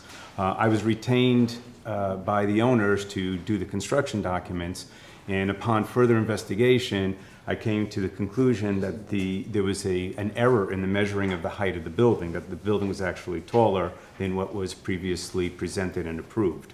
The zoning board had some major issues on the height of the building. They did not want the ridge to go any higher than what was there now. Effectively, what we had to do to comply with the zoning board's request and/or concerns, and also to change the appearance and design of the building from what is there now to the design and elevations as presented before you, a substantial amount of work needed to be done to relocate the location of windows and doors. The house that's there now is an old brick building. The exterior walls are all brick. The interior is wood construction, wood floors, and interior load-bearing partitions. The amount of work necessary to make all of these changes to the facade and to lower both floors to the extent of 1 foot per floor to bring it down to the height that the zoning board had requested. After the bid process, all of the masonry numbers for this came in at exorbitant fees. The lowest line item on this, just the masonry for all of the brickwork, was $90,000. So upon reviewing this, we came to the conclusion, the owners and I, that the removal of the building down to the foundation and the reconstruction of it in wood, which we were going to do on the inside anyway, was a huge cost savings. So I immediately called for a meeting with the building department, and I had a meeting with Phil from the building department, and one of his concerns was that effectively we were demolishing the building. So once you demolish a building, there are two things that come into play. One, if you demolish more than 50% of a building, the zoning board then has to review the right to reconstruct it in its present nonconformities, in this case, the footprint. Secondly, as the public notice says, this is a new house because theoretically you're demolishing and then rebuilding a new house. And effectively, the house is there, we're just sort of going to reconstruct it differently. So the necessity or the desire to bring the building down to its existing foundation footprint and then reconstruct it to the exact size, dimensions, and specifications from everything that was visible from the outside has not changed from that original zoning board approval back in December of 2018. Subsequently, we have already been to the board this year, back on February 10th. The zoning board reviewed this application and granted all of the required variances, which were the same ones from December of 18, with the addition of the demolition down to the foundation and then reconstruction back to the same exact project that they had approved about 1.5 years, 2 years ago. And so we are here before you because of this requirement that technically we are demolishing the building and reconstructing it in its same footprint, other than that little alleyway, for lack of a better term, is being filled in. And you've been to Arbor already also? We do not need to go to ARB, Mr. Tedesco, because the issues that ARB reviews have not changed. So in other words, the only difference that the Scipionis are going to feel is they're going to have, because these walls are 8-inch thick brick, they're going to gain that 8 inches on the inside, because we're going to come back up and we're going to build it. Now, there's an additional step of the demolition, but what will the benefit to this, besides the cost effectiveness, is that the framers now will be able to come in and frame like you normally would any other building. I mean, this building with a framing crew is probably going to be framed in less than a month. Whereas before, there was this, they'd have to do some work, then the masons would come in. They'd do some work, and then the masons would come in. It would be very laborious and extend the schedule for the project for quite a while. This turns it more into a traditional stick-built, bring it up, put a roof on it, and get to work with finishing it. Anybody in the audience wishes to comment on it? Any questions? And before we move for a resolution, I'm going to declare the board, move that the board declare this a type 2 action, not requiring further seeker review. Second. All those in favor? Aye. Carries unanimously. And so I move that we close the public hearing. For a second? All those in favor? Aye. Okay. Only a portion of the resolution will be read, but a copy of the general and specific site plan conditions will be provided to the applicant, and the entire site plan approval resolution will be recorded in the minutes of this meeting. Resolution, Village of Tarrytown Planning Board, adopted February 24th, 2020. Application of Scipione Group, LLC, property 41 John Street, sheet 1.70, block 36, lot 8, and zone M2. Resolution of site plan approval. 1. The applicant requests site plan approval to remove the existing structure down to the foundation and reconstruct a wood frame two-family, 2.5-story residence previously approved by the Zoning Board of Appeals and Architecture Review Board in the M2 zoning district. The original approval of the ZBA and ARB was to renovate the structure rather than remove the building down to the foundation. The Planning Board determined on February 24, 2020, that the project was a Type 2 action based on New York State DEC 617.5 C11, construction or expansion of a single-family, a two-family, or a three-family residence on an approved lot. Determination. Planning Board determines that based upon the findings and reasoning set forth below, the application for site plan approval is granted, subject to the conditions set forth below. 1. Findings. The Planning Board considers the standards set forth in Village of Tarrytown Zoning Code, Chapter 305, Article 16, and finds the subject to the conditions set forth below. The proposed site plan is consistent with the site plan design and development principles and standards set forth therein. 2. Approved plan. Except as otherwise provided herein, all work shall be performed in strict compliance with the plan submitted to the Planning Board and approved by the Planning Board as follows. 3. General conditions. Prerequisites to signing site plan. The following conditions must be met before the Planning Board Chair may sign the approved site plan, final site plan. I then move that the planning board approve the proposed site plan.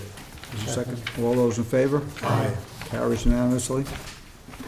Thank you all. Good night. Okay. It's nice that this house in town, accessible to the train station and the village, is gonna be revived. It's a really good thing. Yeah. The next item is a new public hearing. I'll read the public hearing notice. It's for the National Trust for Historic Preservation, 635 South Broadway. Please take notice that the Planning Board of the Village of Tarrytown will hold a public hearing on Monday, February 24th, 2020 at 7 p.m. at the Municipal Building, 1 Depot Plaza. To hear and consider an application by Christine Hastings Silver, National Trust for Historic Preservation, Lyndhurst, 2600 Virginia Avenue, Northwest, Washington, D.C.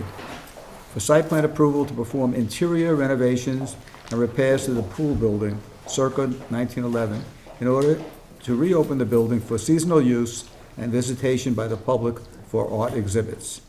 The property is located at 635 South Broadway, Tarrytown, New York, and is shown on the tax maps as sheet 1.221, block 129, lots 3, 9, and 10, and is in the HC, Historic Commons Zoning District. Documents are available for inspection in the Planning and Zoning Office. All interested parties are invited to attend and be heard. Access to the meeting room is available to the elderly and the handicapped, and signing is available for the hearing impaired. Request must be made to the village clerk at least 1 week in advance of the meeting. Additional approval will be required by the Architectural Review Board. By order of the Planning Board, Elizabeth Mazzara, Secretary of the Planning Board, dated February 14, 2020.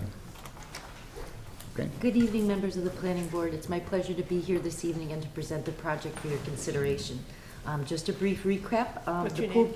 Beg your pardon? What's your name? Oh, I beg your pardon. Kristen Hastings Silver on behalf of the National Trust in Lyndhurst. Great. I have the pleasure of being the Assistant Director.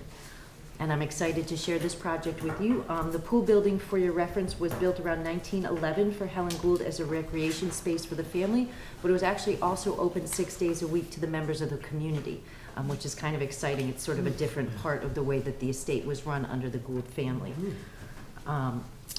Last used, most recently, some of you may remember, it was used as a location for the Planned Parenthood tag sales, which ceased back in the late 90s and really hasn't been open since then. We actually received NEA grant to commission a site-specific artwork, which is the impetus for this application. And what I have beside me are some conceptual drawings I'd like to share with you. The artist is a gentleman by the name of Jorge Otero Pelios, who is not only the head of the Columbia Preservation Program, but an artist in his own right. I brought a sample of the latex castings, which are the subject, you want to see it up close, of his art installation. He was actually inspired by capturing environmental pollutants on various historic artifacts and sort of backed into this concept. So he has done site-specific artwork similar to what he's proposing to do in the pool building at Doge Palace in Italy, Trajan's Column, the U.S. Mint, and Westminster Hall. So when he came to Lyndhurst 2 years ago and saw the interior of the pool building in its sort of raw, ruinous state, it actually inspired him to come up with a concept called watershed. So playing off the sounds of the river, the waterfalls, the Hudson River, all that, as well as the pool itself, he intends to do a site-specific art installation where he's going to cast the long 60-foot walls of the interior of the building and then hang them, working with our engineer and others to determine, the load and the proper metal clamps. But essentially, guests would walk around the pool, and it would be lit from both sides, and there would be sound. So the concept is that the public would be able to walk to the building and experience this in its ruinous state. And so that's the idea. So this view that I have here is actually from the back of the building, looking forward south towards Irvington when you're standing inside the building.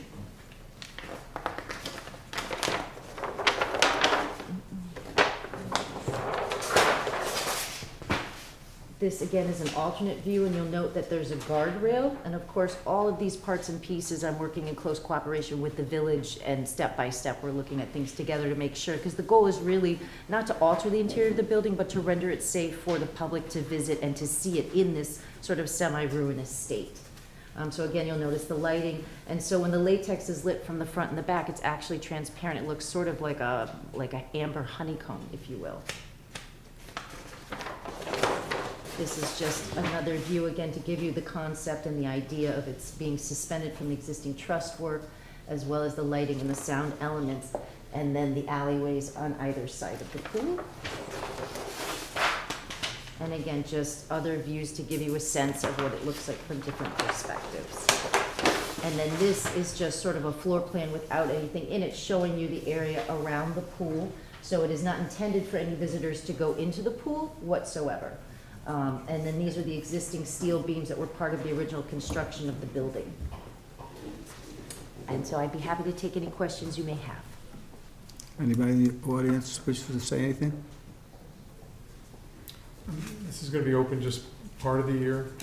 Yes, the concept is we would have it open Saturday and Sundays only, and that we would have it stationed. We don't intend to charge a fee, so visitors that are walking along the aqueduct or who may be touring other portions of our property will be able to come in and access amenity. And there was some mention that this could become part of your tour program? Yes, the concept is I've recognized in working with the village that we would like approval to be able to continue to use the building for seasonal use. So this is the first exhibit, which is the impetus for opening it, but I wouldn't want to foreclose the opportunity to retain the ability to incorporate it into future tours or opportunities to bring public in, again, seasonally from April through November.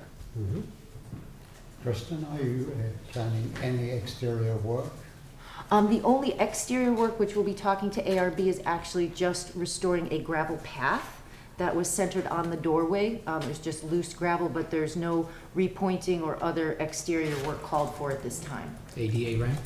Oh, yes, of course. We do intend to have the portable ADA ramp out for the purposes of the exhibit, and that would be removed and stored on a seasonal basis. And your first, the exhibit that you're talking about, I think you, in your application, talked about May to October. Yes, I'm sorry. Jorge's exhibit will be installed because of timing and installation. It would be open May to October, and that's basically our season. We do open the first week in April with the flower show at the mansion, but you're correct. We would not fully staff or have it as part of our regular tours until May. So even if you're out building tours, they would still be on a seasonal basis? Absolutely. Following the same cycle as we do for our regular public tours, which is generally our full season is May through the end of December, but we would only do it May through the end of October.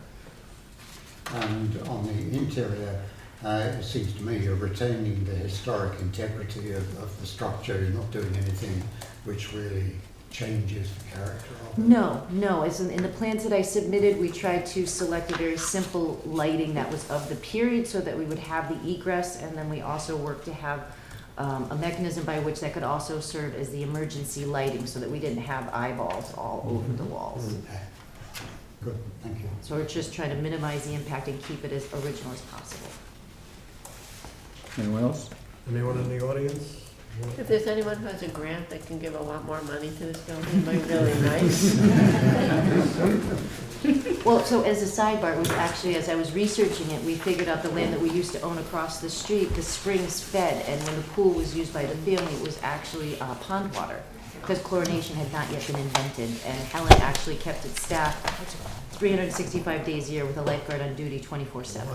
Wow. And we have pictures of him in the rowboat, in the pool. In the pool. Which will be on exhibit, so in the side wings in the front, there'll be great architectural pieces of the building to hopefully inspire people to donate money to allow us to further restore the historic fabric. The other thing that you mentioned in your application is that there's no parking in front of the building, it's just drop off. And the drop off area, I guess, is right next to or near the Lyndhurst Drive.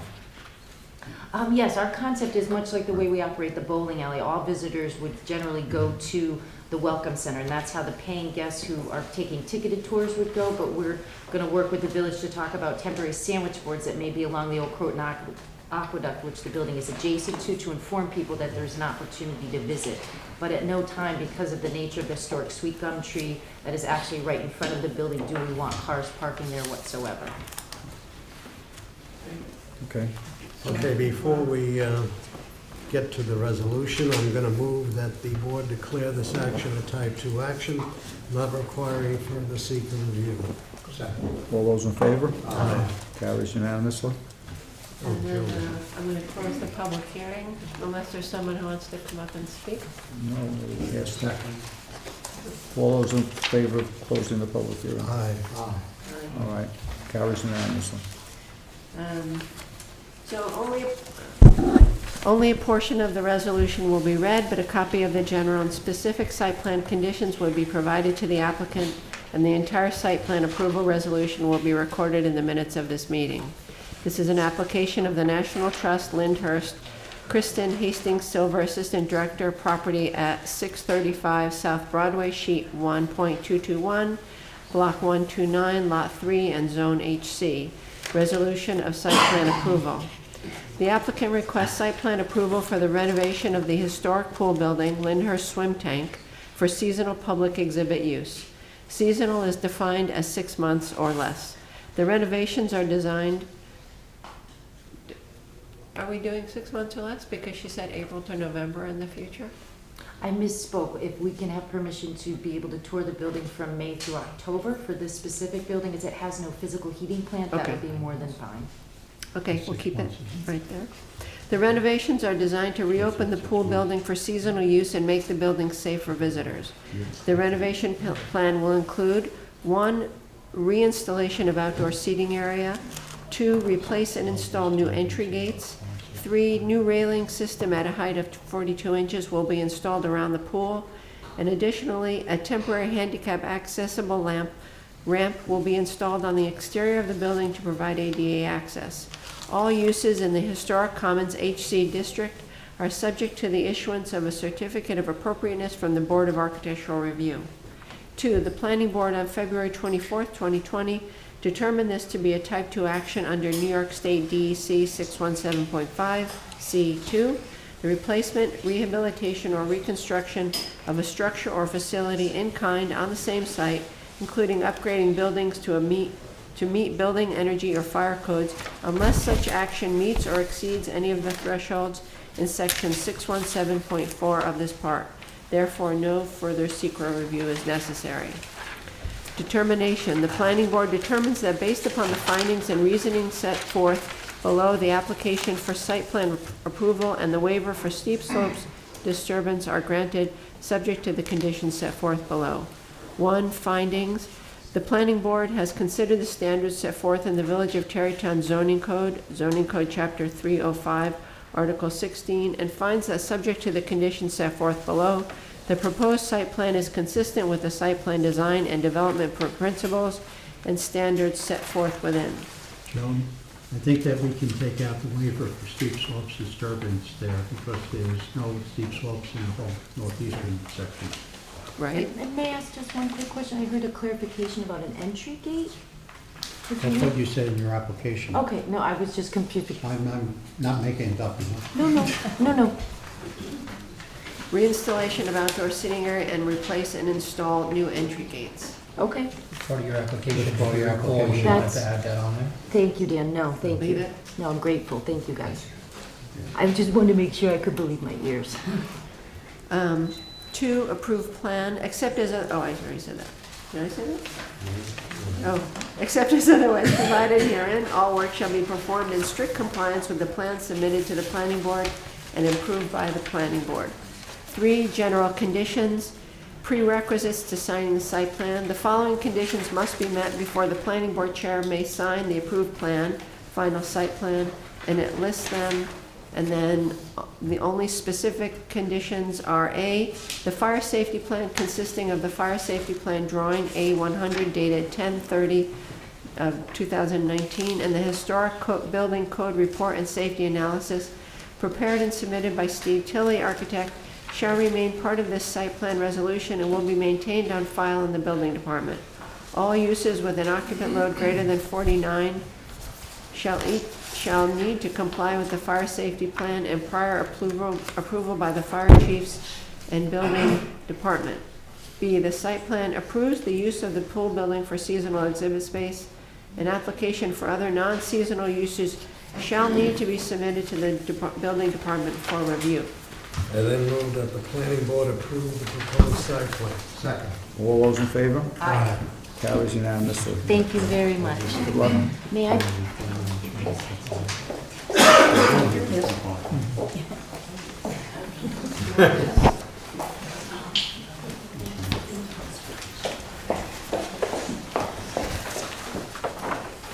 Okay, the next item on the agenda is a new public hearing for the EF School, 25 Irving Avenue, construction of a new single-family home.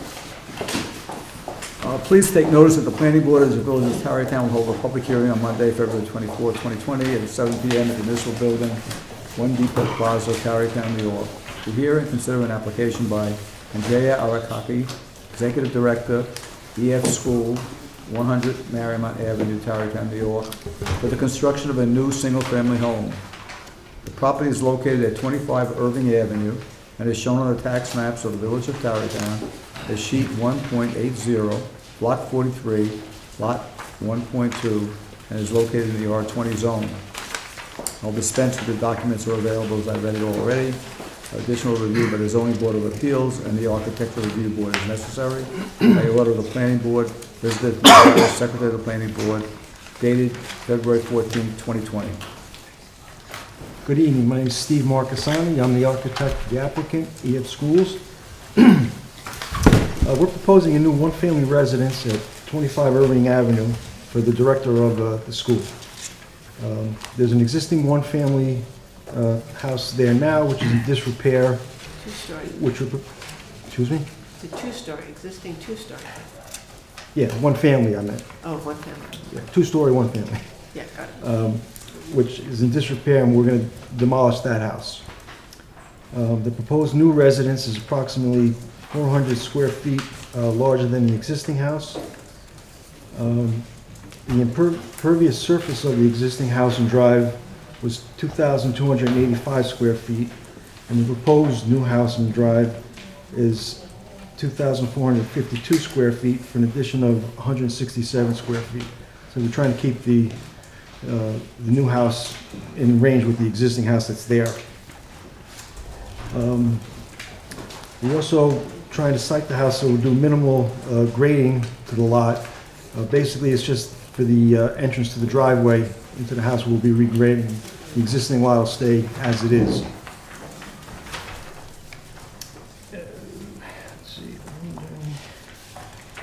We also provide the stormwater management to contain stormwater from the house and drive.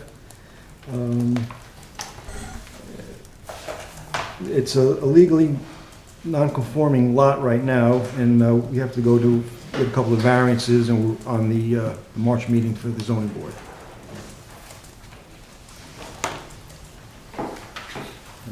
Any So, questions? how old is the house that's there now? You have any idea? Hi, my name is Anthony Rizzo Carnaval. I'm the builder that's going to be doing, we really don't know, but we don't believe it's a turn of the century or anything like that. It's probably right around 1920 in that area, and it's completely, you can't walk in it. It's completely destroyed. Yeah, those. Joe and I looked at the Chris, and there's no building inventory on that particular site. There is some more on Irving, 9173, further up, yeah. But there's nothing on that site, so. The quirky road. Have you submitted a landscape plan? We have. Okay. So, I'm sorry, who's gonna live in this house? Is this gonna be owned by EF and lived in by someone in EF? Yes, the director of the school Uh, will live in the house, Who is and her family. Hi, how are you? Welcome. So, I guess the one issue I have with this, and I don't know, we discussed it at our work session, was that this site is very prominent when you're coming into Tarrytown from around the lakes. You know, you look up, you see EF, and then you see this little quirky little house that's sort of in the middle of nowhere. I guess I'm just wondering,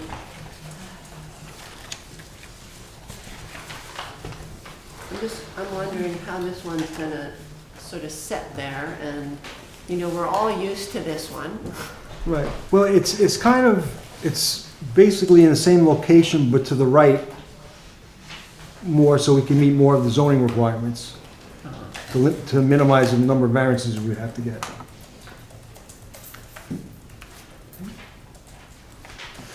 I mean, if you look at it here, the existing house is in here, and the new house is just pushed over a little farther, roughly in the same line. And what are the zoning requirements that you had to get? Well, it's a non-conforming lot, the lot's too small. It's 20,000, we're only 10,434. Oh, I see. And the frontages need 120, we have 117. And then the rear yard setback, we're off by 2 feet. To get a variance for that. What's the size of the new house versus the existing house in square feet? Hold on 1 second.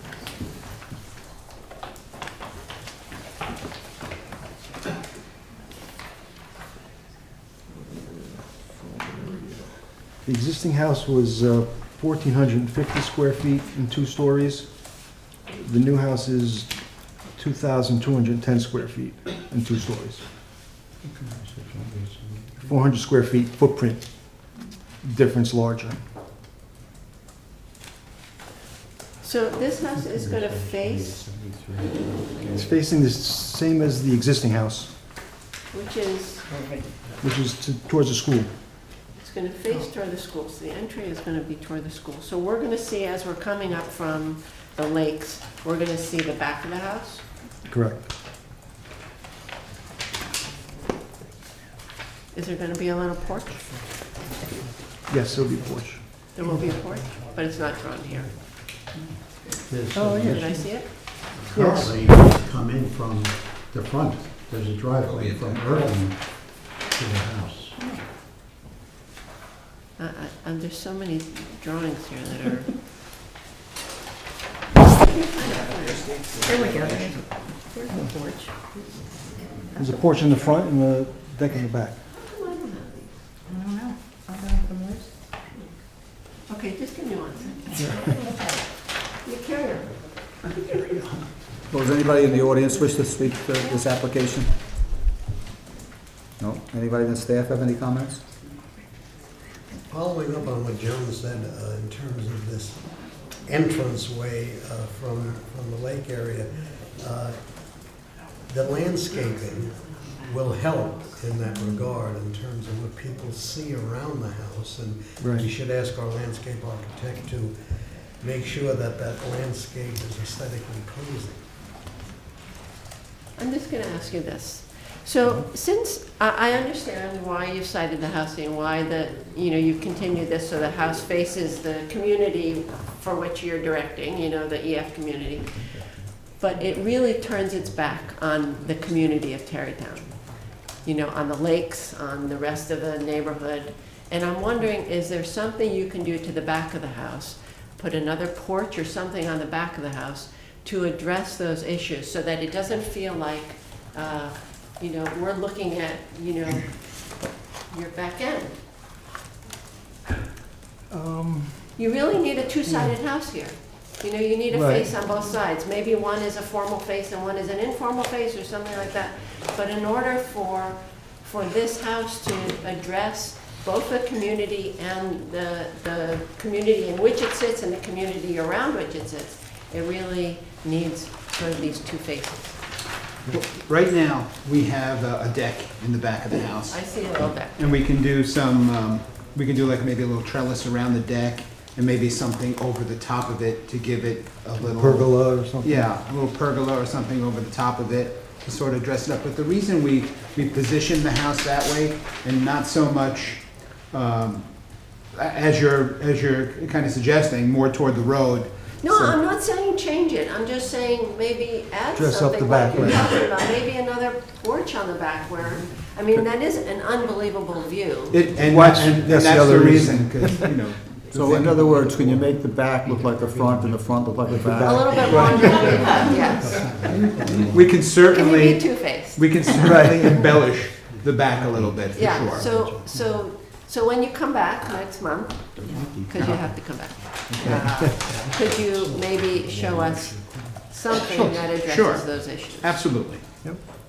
Take a ride from and see what you see when you have to look up, because we're used to one thing, but you're gonna propose something else. Yeah, this is gonna be so much prettier. Well, But I all the get it. nuns, we know, all the nuns live there and we have a fondness for them. I understand, I understand. Anybody in the audience have any comments? Silent group. Okay. I'm going to move first that we declare this action a type 2 action, not requiring further seeker review. Second. All those in favor? Aye. Carried unanimously. Next, you go, of course, to the zoning board, and good luck with that. And then I move that we continue the public hearing for the site plan review. Thank you very much. Second. Thank you. All those in favor? Aye. Carried unanimously. Okay. Next item on the agenda is a new public hearing. Hebrew Congregation of North Tarrytown in Tarrytown, AKA Temple of Beth Abraham, 25 Leroy Avenue. Construction of a 4,895-foot, second floor, two-story addition with renovations to the existing building and other related site improvements. Please take notice that the planning board of the Village of Tarrytown will hold a public hearing on Monday, February 24th, 2020, at 7 p.m. at the municipal building at 1 Depot Plaza, Tarrytown, New York, to hear and consider an application by the Hebrew Congregation of North Tarrytown and Tarrytown, AKA Temple Beth Abraham, 25 Leroy Avenue, Tarrytown, New York, for the renovation of the existing two-story building and the construction of 2,475 square feet, new two-story addition, and other related site improvements. The property is located at 25 Leroy Avenue and is shown on the tax maps of the Village of Tarrytown as sheet 1.110, block 78, and lot 18, and is located in the M2 zone. The documents are available for inspection in the Planning and Zoning Office. Additional approval will be required by the Zoning Board of Appeals and the Architectural Review Board by order of the Planning Board, Elizabeth Mazaris, Secretary of the Planning Board, dated February 14, 2020. Good evening. My name is Daniel Patrick from the law firm Cuddy and Fader. I'm here on behalf of the applicant, Temple Beth Abraham, the owners of property at 25 Leroy Avenue. I'm joined this evening by Ralph Perugine of Provident Design, John Imbiano of IQ Landscape Architects, Mark Levin of Levin Brown Architects, and Stuart Skolnick of Temple Beth Abraham. So we are requesting, we submitted an application for site plan approval. The applicant's proposing a new addition to the existing structure. The new addition will have approximately,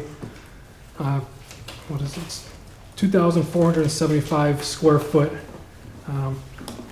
footprint, but with a total ground floor or total floor area of approximately 5,000 square feet. It's a two-story addition to the south side of the building. The applicant's also proposing they're redoing the access driveway. They're adding a one-way drop-off to this new extension area, as well as adding, I think, 3 ADA accessible parking spaces, and as well as the outdoor sitting garden area right over here next to the addition. The new addition will be used it's a combined lobby area. It's going to house additional space for the meeting and classroom offices, or meeting and classrooms. They're relocating what is now the office space that's located up in this, I guess, the northwest corner of the building. They're relocating that to this new additional area because they would like their offices closer to the front, so when people come in, they know where they are, and people working know who's coming in, and, for safety reasons. They're also adding an elevator and additional ADA accessible aspects for the building. And I'd be happy to turn it over to Mark Levin right now to go over some more specifics of the plans, if I may do so.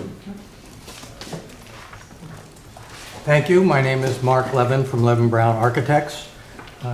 We were engaged by Temple Beth Abraham to evaluate and create this new access to the building. Currently, the parking lot is really on the lower level, and there's no real access to the facility except through a stairway. You have to drive up a relatively steep driveway to get to the upper level to have ADA accessibility. So I want to walk you through a little bit, give you a sense of where things are. This is actually looking up the current out driveway, and we're going to redo the ingress and egress out of the property to make it safer, more user-friendly. You're looking directly at the two-story school building, and on your right is the parking lot. The main entrance is actually up the hill, and believe it or not, the handicap spaces currently are on that slope. So it's a condition that really needs to be justified. This is as you get up towards the entrance, and you can see, and there's no sidewalk to get up there as well. So we're reconfiguring the circulation of the building, which is primarily what the project is. So you're looking, this is looking straight down with the parking lot, two-story school in the middle, and then the sanctuary social hall up there. The building goes back quite a number of years. It did have an addition on it in the back for the school. We are dealing with, in terms of renovation, the area highlighted in the yellow, where we're going to move some partitions. A couple of those classrooms had been converted into office space, also not accessible from the front. And then we're really doing the little vestibule entry that now serves for the preschool and the other school that is more or less accessible from the parking lot. So we're adding on about 2,500 square feet on the lower level, about 2,000 square feet on the upper, because we do have a two-story space. Then we're doing an outdoor courtyard and outdoor area over here. I guess I'm losing this. The green area. You can move over there because there are these microphones all over the place. So okay, well, I think my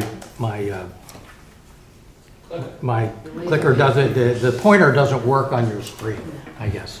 So the green area is going to be the outdoor garden area. It will function both for religious holiday and then for outdoor ability to enjoy the view they have a wonderful view over of the bridge and the river from the part of the lot.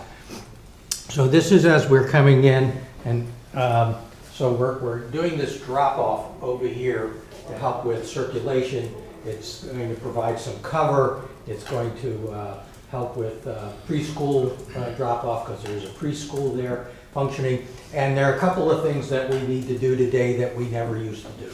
So one of the primary reasons also is to create a security entrance.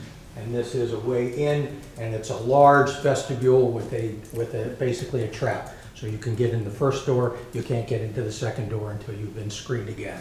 So that's a really important part of this program. Going with that is the offices that were upstairs are now being moved downstairs, and they're going to have windows and views out to the parking area as well. Again, for security and control of the building. So you're coming in, we have a grand stair here, and we have our elevator coming up, and it's a large elevator, a coat room, a little family toilet down there, and then another controlled access into the preschool. So everybody comes into this building in one way, one spot. The other entrances to the building are now exits only. And then, again, that's for important control both for the preschool as well as for the synagogue itself. So the elevator will take you upstairs to the second floor, where you will come out here. Here's our two-story space and our grand stair. We have a little coffee bar lounge, and you're going to note that we're creating a lot of open space. So we're really not adding to the occupant load of the building. We're really just moving spaces around. We're not adding any seating to the social hall or the sanctuary. So we're creating the public space because that's another need in today's religious institutions, is a need for people to get together informally, build connections. So we have this area over here, seating, a gallery, another seating area over there that opens this space up. This is our concept of the building. Rendered, you're coming in, this is the drive, here's our trap over here, you're coming up the grand staircase, our garden with our little pergola cover is back there. This is looking straight in. We have an opportunity actually to take the Judaic art, the Jacob's Ladder that was really what was the front, but nobody really ever saw it, and now actually put it in the front of the building. So we have a nice drop-off, a nice way to come in, to be able to, again, the existing parking lot is entirely paved. Now we're going to add landscaping. You'll hear a little bit about that after I'm done, so that the entrance to the building is really much more appropriate. This is looking head-on in with the grand stair on the right and our outdoor space on the left. And again, open space, circulation primarily, to give you an idea of what we're really adding in terms of to the building. We're really opening it up, providing a space for people really to mill around, moving one of the classrooms to create a new classroom, and then move one of their historic pieces into that. This is the gallery, the coffee bar area. We're still negotiating with Starbucks. We haven't got them on board yet, but that's the wave of the future. This is this area outside the social hall and sanctuary, and then going on, looking closer into the sanctuary entrances is on the far left side, right there, and then looking back the other way. So we're creating a lot of public space for the building without adding new load space. Beautifying the thing, giving windows that open out now onto the greenery as well as before. So that's our program. It's really very modest. It's functional and then aesthetic. Functional first for security, functional for handicap accessibility, and functional to provide some public space.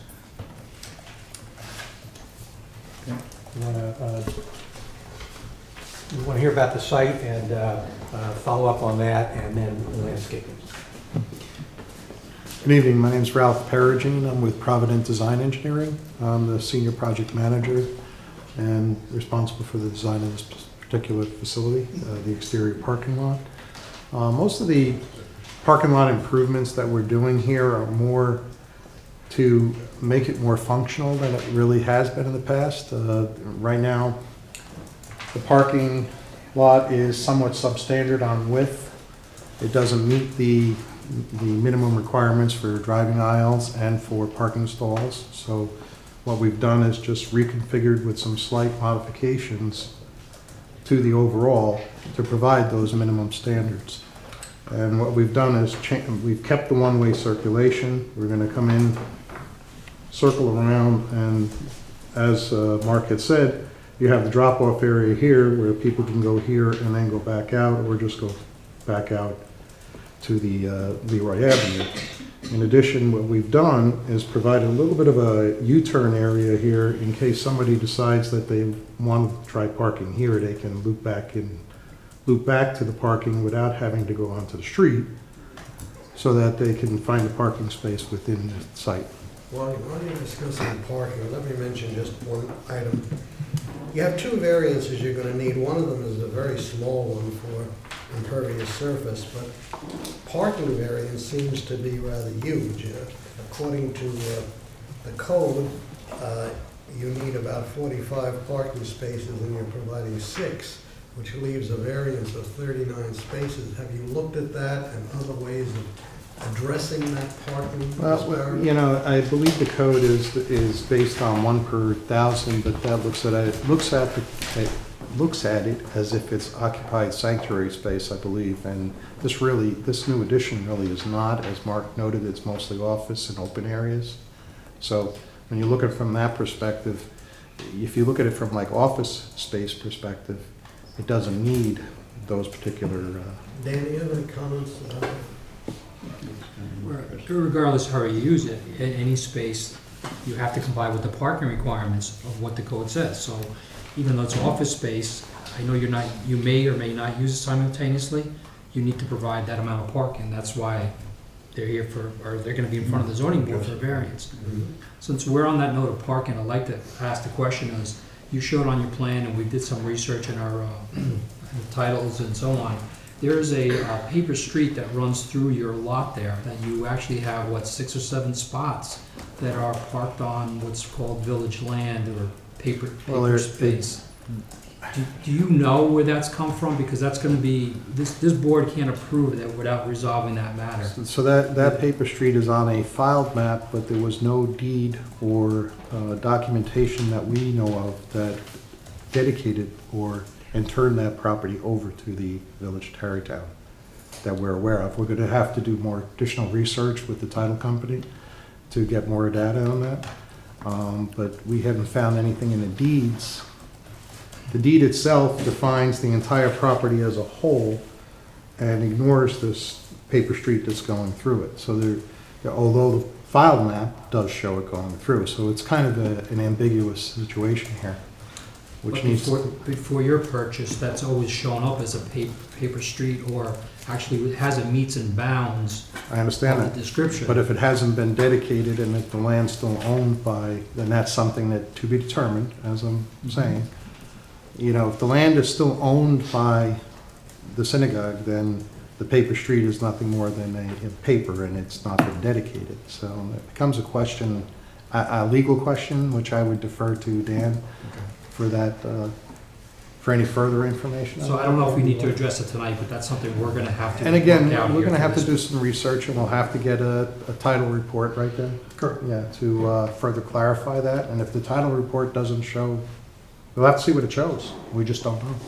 And even if it is a paper street that hasn't been dedicated to the village, do you then have the right to encroach the parking on that paper street? So that's something else you're gonna need to look at. So as I understand it, when a paper street, you can do what's called a certificate of abandonment under New York state law and abandon that paper street. Has it been abandoned though? No, I said you can if it's not dedicated.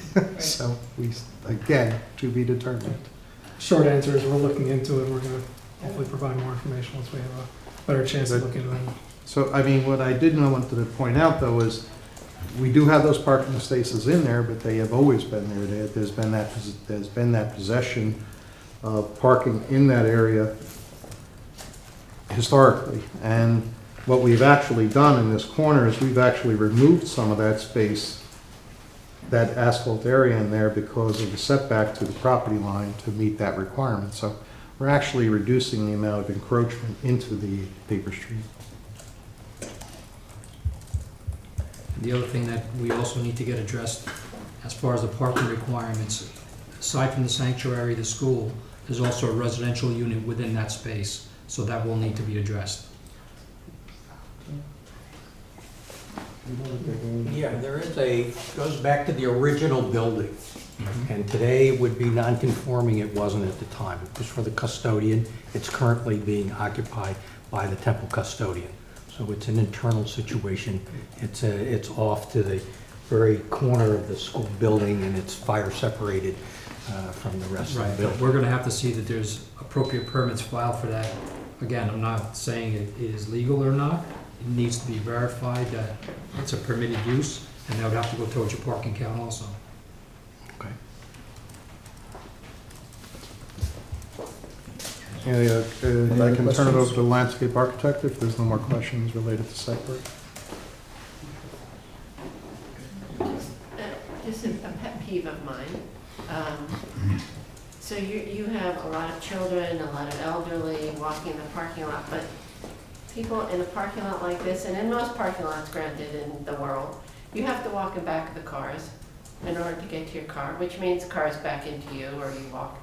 So if there is an opportunity for you to make a path that goes on the outside so that people can get, if you're parked way over there, you have to go behind a lot of cars, you have maybe some access. I'm just thinking of all your slightly vulnerable patrons there who might benefit by something like that. What do you think about? We can investigate that, and my concern though is when you do look at the grading, there is a steep, there's an I'm actually embankment. not thinking about that side, I'm thinking Oh, about which the side? side next to the building. In this area here? Yeah, if you could There is please. actually a walkway underneath the building at that location. It's tucked Underneath under. the It's tucked on, no, not under, but there's an overhang, So you and there is a can walk walkway. along that and get to your parking space. There's a directly. walkway in this area here. That's So maybe if for. you continue it around, Well, that walkway is put there, I believe, for emergency egress from all of the classrooms. Is that right, Mark? Yes. It goes the full length of the It provides the emergency egress from the classrooms that are in the lower level at that location. If I may, that's at a different elevation from the It's at a parking. different elevation also, so it kind of goes, parking lot goes like this, and that's kind of level in there like that. so the car is parked right up against something? Well, we have some bumpers and a fence in there to prevent anybody from encroaching into that walkway area. We have parking blocks and a railing along that location to prevent anybody from overhanging into that sidewalk area. So pretty much you're pushing everybody out into the middle of the parking lot to walk to get their car. It's just a thing, just a safety issue. The other thing we talked about in our work session was that there is a path that a lot of people use from your parking lot that goes to Grove Street. This path here, which Yes. is still being, we're just leaving it unless you're asking us to upgrade it in some manner. I'm asking you to consider whether it's to your benefit to upgrade it. Okay. We'll look into that. I have a letter here from some neighbors, so I'll read it out then I'll hand it to you later so you'll have it. The comments below are from 5 homeowners whose property lie opposite the temple on Leroy Avenue. We reviewed the drawings last week and have a few comments and requests. One, parking variance. Where will the new 6 spaces be located, and what will the impact on the neighborhood be as a result of 30 missing spaces? 2 is landscaping. We would like to see all the trees on the north side of Leroy to the west of the temple parking lot pruned or removed in a way that they cannot reach our houses should they fall down. We would like to see the area with those trees cleared of tree litter and poison ivy, and we would like more buffering in the form of dense growing trees at the southern edge of the turnaround in front of the temple to hide the addition. Lighting. We would like the professionals to revisit the lighting plan as the existing lighting shines into all of our homes, contrary to what was hoped for after the last round of site improvements. And thank you for considering our requests. The residents are Elizabeth and David Vandor, 26 Leroy, Mary Ann Lepore, 22 Leroy, Joyce Byrne and Rolando Marquez, 30 Leroy, Judith Cass and Osvaldo Moscovich, 34 Leroy, and Jamie Echt, 207 Grove Street. So if you need that, I'll give you that so you can address it at the next meeting. If you would Well, we like have that- the landscape architect. I can have him address the concept right now if you like. Yeah, great. Yeah, okay. It's John Imbiano from IQ Landscape Architects. Excuse me.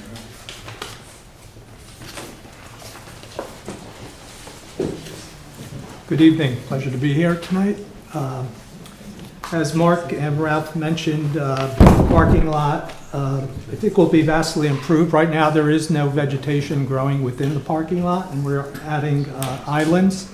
Also, we're recommending that the perimeter of the parking lot, even though Ralph did a good job of minimizing disturbance or regrading beyond the curb, we went out there with an arborist about a month ago and evaluated trees.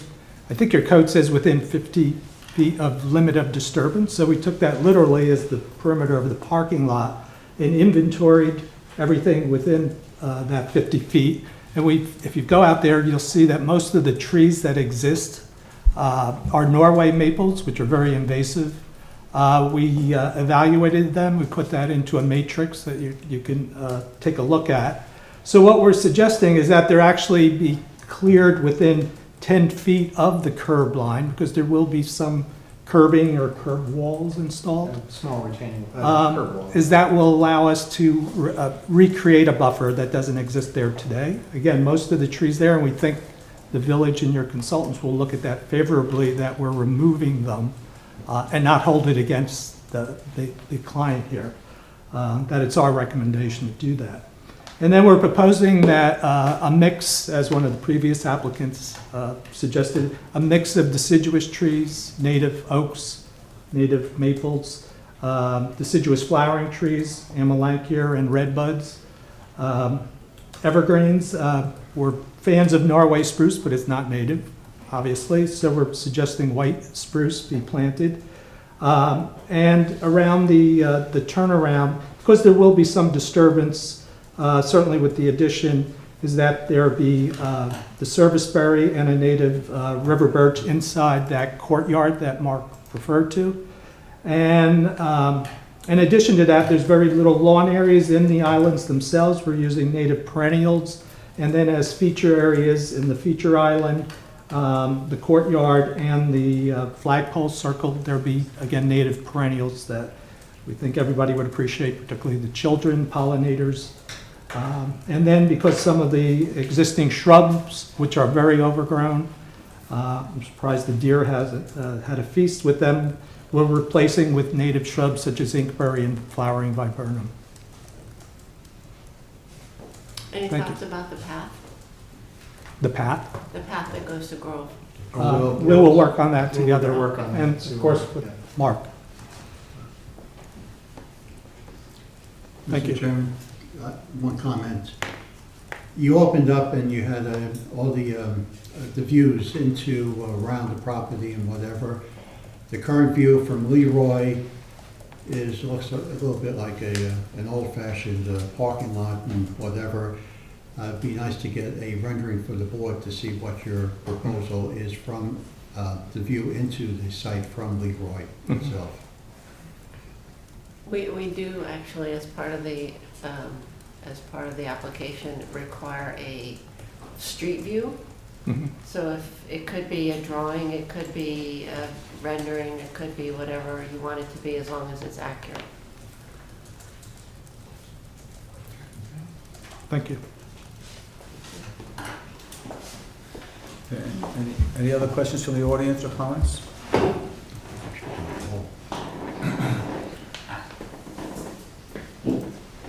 Hi, my name is Lisa Mendez. I'm from 159 Grove Street, so we're, well, 2 houses down. We have a very nice group of people in our block that get together, and they all call me because I'm an architect.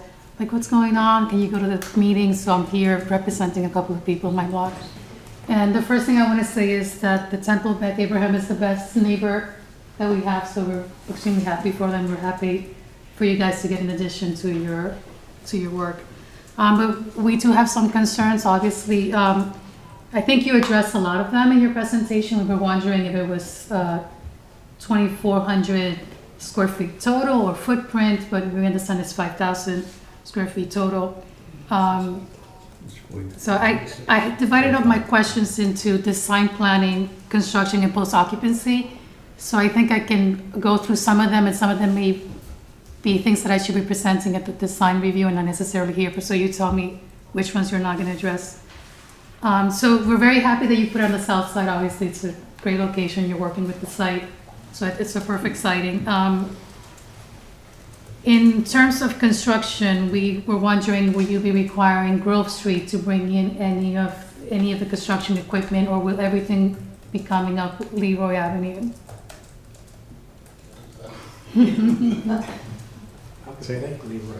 It's anticipated that construction access will be from Leroy Avenue from Broadway. Okay. Yes, it's not anticipated to bring any major equipment To down Grove Street. Grove Street. I guess we will be wondering about like the construction once you have a site approval that you may not know this right now. Roughly 9 months. months. The extent of the renovation, you showed us that. Are there any issues with lead paint, asbestos? Deferred it. Yeah. The building is old Well, we enough to can't have hear, some- we can't hear You you. need to stay. The building is old enough to have some lead paint, so we're going to mitigate that, but the new sanctuary renovation took care of all the other issues that were in the building, so we're well aware of needing to deal with that and do it safely, Okay. both for the neighborhood and, well, for the occupants. Yeah, because there's a young family that lives right next to you, 2 children that are 4 and 2. Okay. One of the issues that we have with post-occupancy, and it's something that we see, is that there's services in the back, so all of the garbage comes through our street. So with the increase in square footage, is there going to be increase in garbage? And are you considering possibly relocating as part of this project where you get your services? It was not anticipated to relocate them. As far as any additional impact to the net increase, Mhm. I'd have to do that math and calculation and make that determination. We didn't do that math to determine what increase, if any, there might be in solid waste Yeah. pickups. I think that's the major concern, is that the waste is on our side of the street, and if there's an opportunity to be integrated into this new work, it's something to consider. Let me see what else. And then we would add to the same comments from the residents from Leroy Avenue. We're concerned about the lighting and the nuisance that it might be, lighting contamination in the area. Do you find, I mean, we dealt with this a lot when they did the last construction, and I know we had a lot of discussion about light pollution. Is there an issue now, or is there an issue now?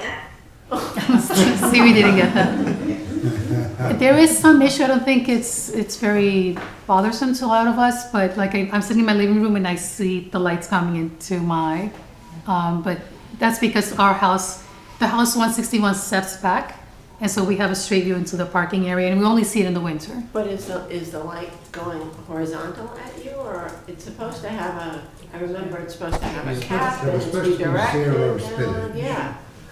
I think it might be because we're higher up that we're seeing it, because it's the parking lot is low. That doesn't make sense. If you're Yeah. higher up, you shouldn't be seeing it. I can take pictures Okay, if you so like. maybe we need to make sure that this was done properly, because it was a lot of, can you come up and talk about it, because, Thank you. yeah, thanks.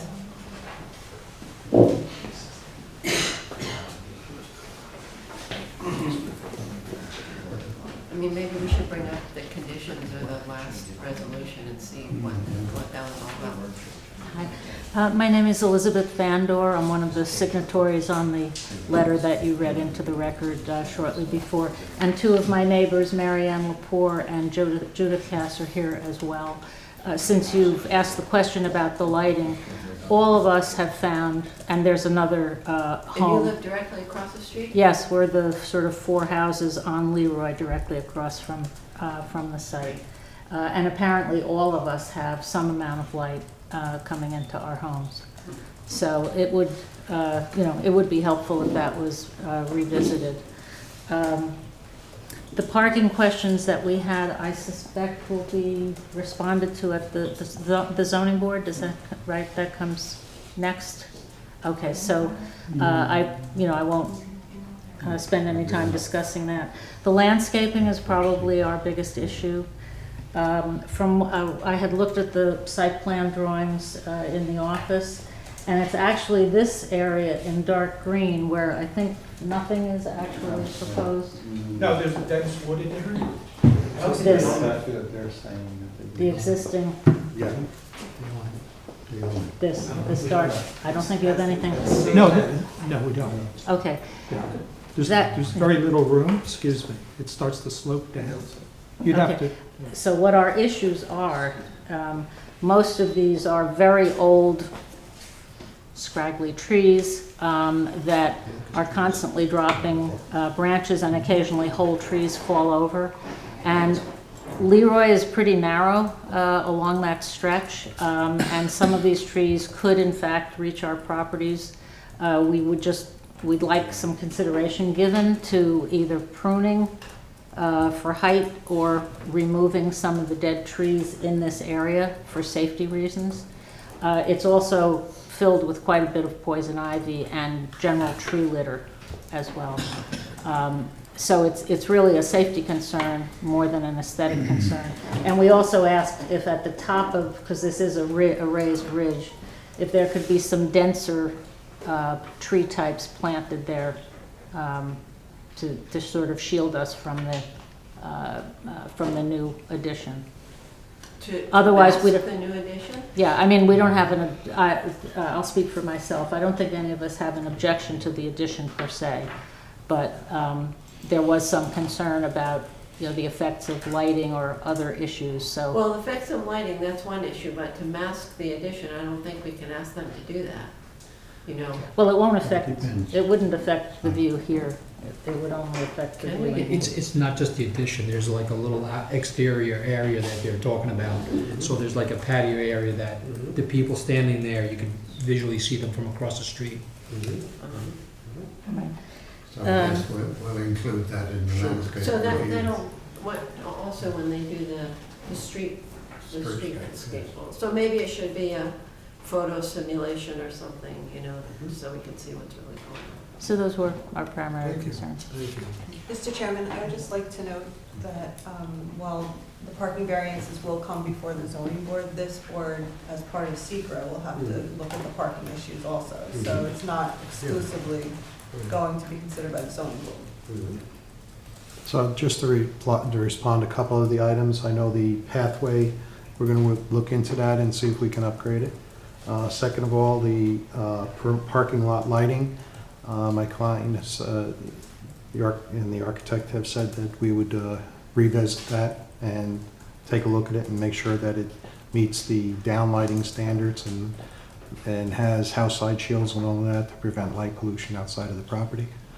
And then thirdly, as far as the tree removals go, if you're well aware that there is the old Croton Aqueduct here, we can't encroach on that. That's not our property. That is state parkland. So anything that's within that portion we can't touch, but we will take a look and see, based on the arborist recommendations, as to whether or not a tree in this area is unsafe or unsound. We would look at that through the arborist's recommendations.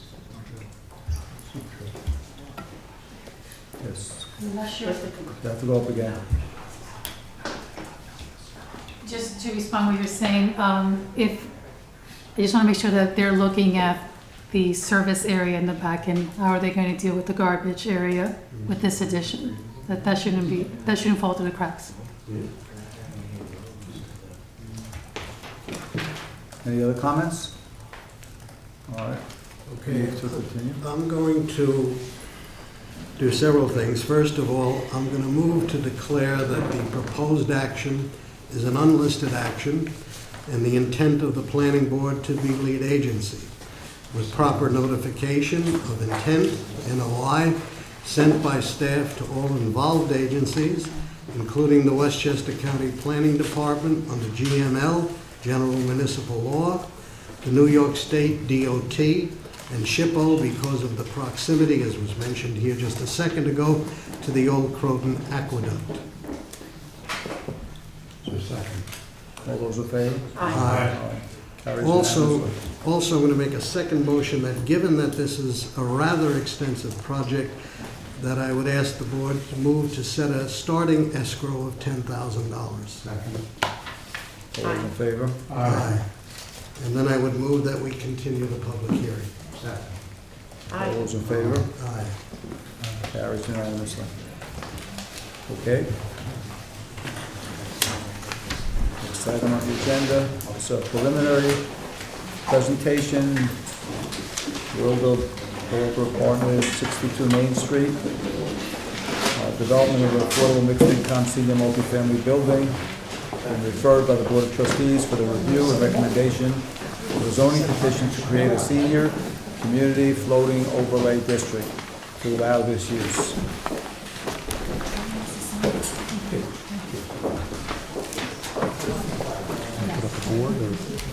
Put up a board? Start with the existing one. I did. That's Come on.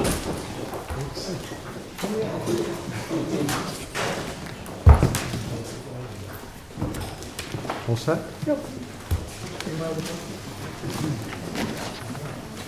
Good evening, Mr. Chairman, members of the board. My name is Mark Weingarten. I'm a partner in the law firm of Del Bello, Dinellen, Weingarten, Wise, and Whitaker, and it's my pleasure to be here this evening representing Wilder Balter Partners in connection with a proposed redevelopment of 62 Main Street, Tarrytown, New York, known as the YMCA property. Wilder Balter seeks to create a new, affordable, mixed-income senior multifamily building on the site. I'm joined tonight by our team, the principal of Wilder Balter, William Balter, one of the leading residential builders in our region, well known to you as he was up before you earlier. They are a class organization with vast experience creating thousands of units of all forms of housing, including luxury housing, mixed income, senior, and affordable housing units throughout this region. I personally have worked with Bill and his organization for more years than I care to admit. And for those of you who are not familiar with the organization, it is easy to get references from many of the other communities that they have done business throughout this region. Excuse me 1 minute, Liz, could you ask them, close the door, I asked them. They can't close the door. Well, can't close the door, I asked them clearly.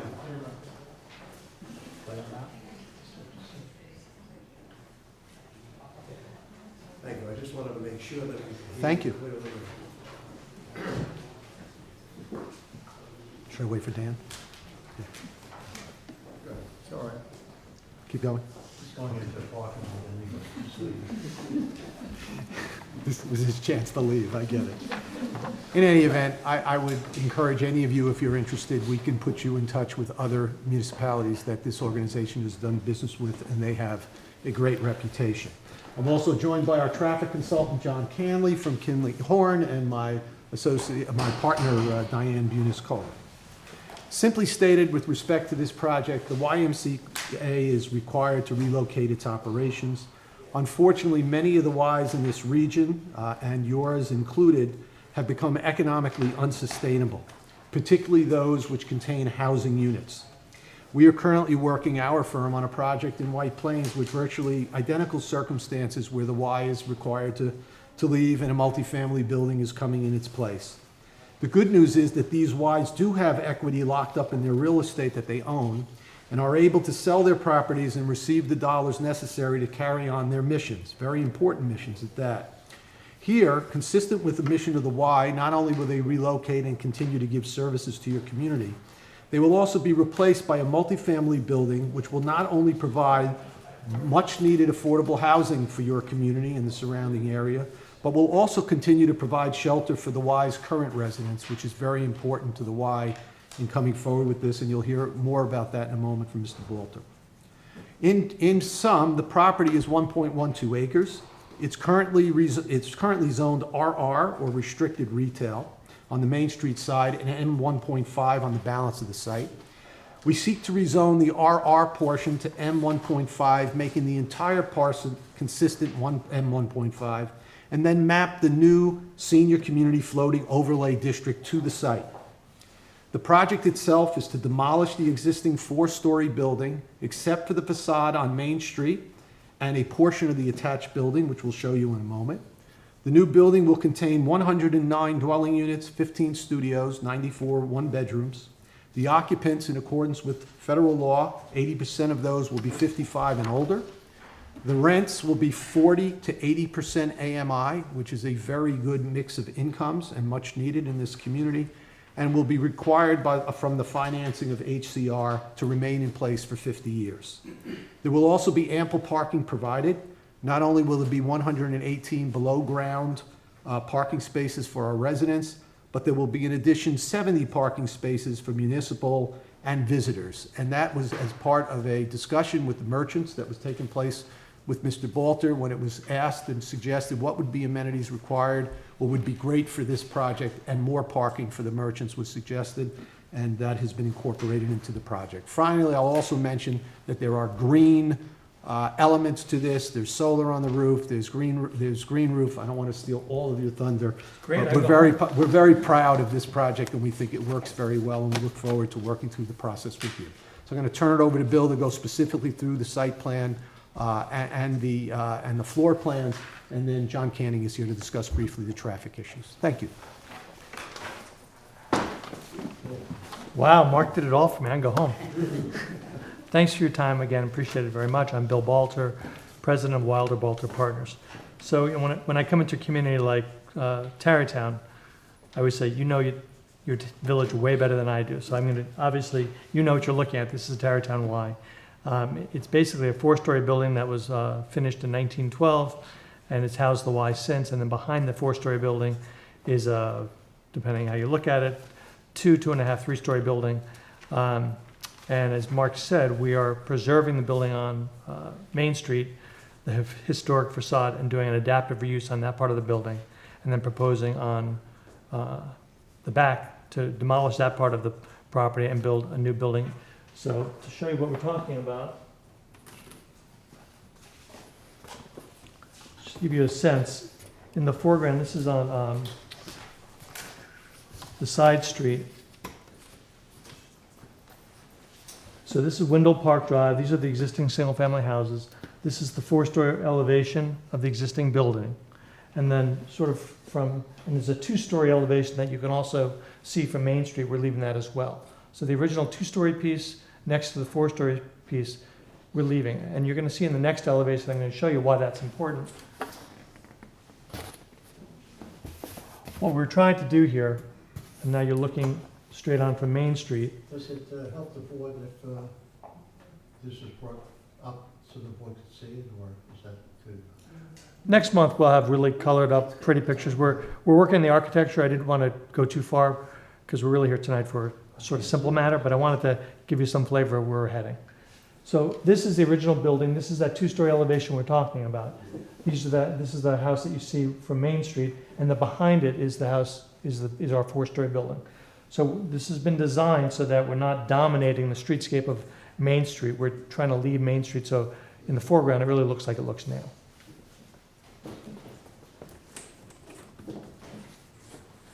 Just to give you a sense architecturally where we're heading, this again is the 4-story original building.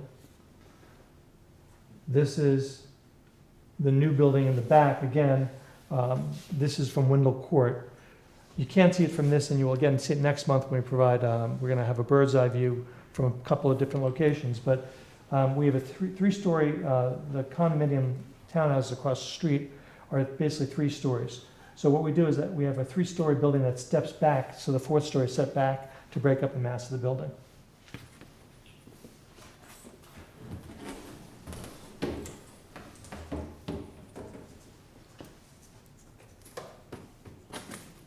Okay, this is the complicated part. Follow me. When we met with the Merchants Association, as Mark alluded to, their number one concern was, sure, you're building parking for your development, but we really need parking. So what we decided to do was to change the way we were building the building and essentially to take the resident parking, 118 spaces, which we think is frankly way more parking than we'll need, but it's very hard to get municipalities to accept less than one parking space per unit, so we're providing 118 parking spaces. We think the need is a lot less, but that's what we're providing.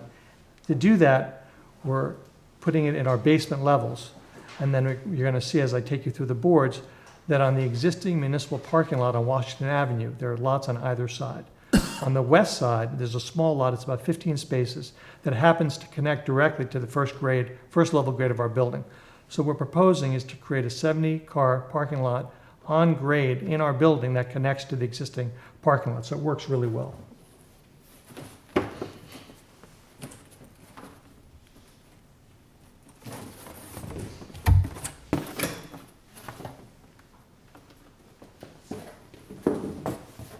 What you're looking at here is on Wendell Place, you'll enter our building here. This is the residential access for our building. The public parking is entered actually from that parking lot we were talking about off of Washington. So essentially, all of the public parking comes off that parking lot that already exists. So we're not creating a new access point, we're using the existing access point. So our building then has our lobby off of Wendell Place. It has our entrance. When you come in here, you immediately go down to our parking, which is under the building. And we have 2 levels of parking, basically 1 full level and a half parking levels in our building. On grade, again, off of Washington Avenue, 1 level of parking. Our lobby is also on that same level. And then we have a 3-story building above that. And all of that works really well from not only creating the parking that the community needs, but also from the standpoint of creating a building that works for the residents. In this space, you'll see we have, if you look on the site plan,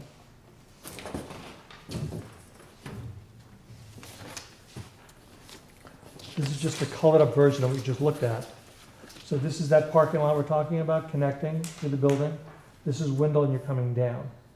In this horseshoe space you see here, this is a green roof courtyard. It's essentially the roof of the municipal parking garage that we're going to have a green roof on, which we'll use both for stormwater and for an amenity for our residents who will share that space. On top of the building,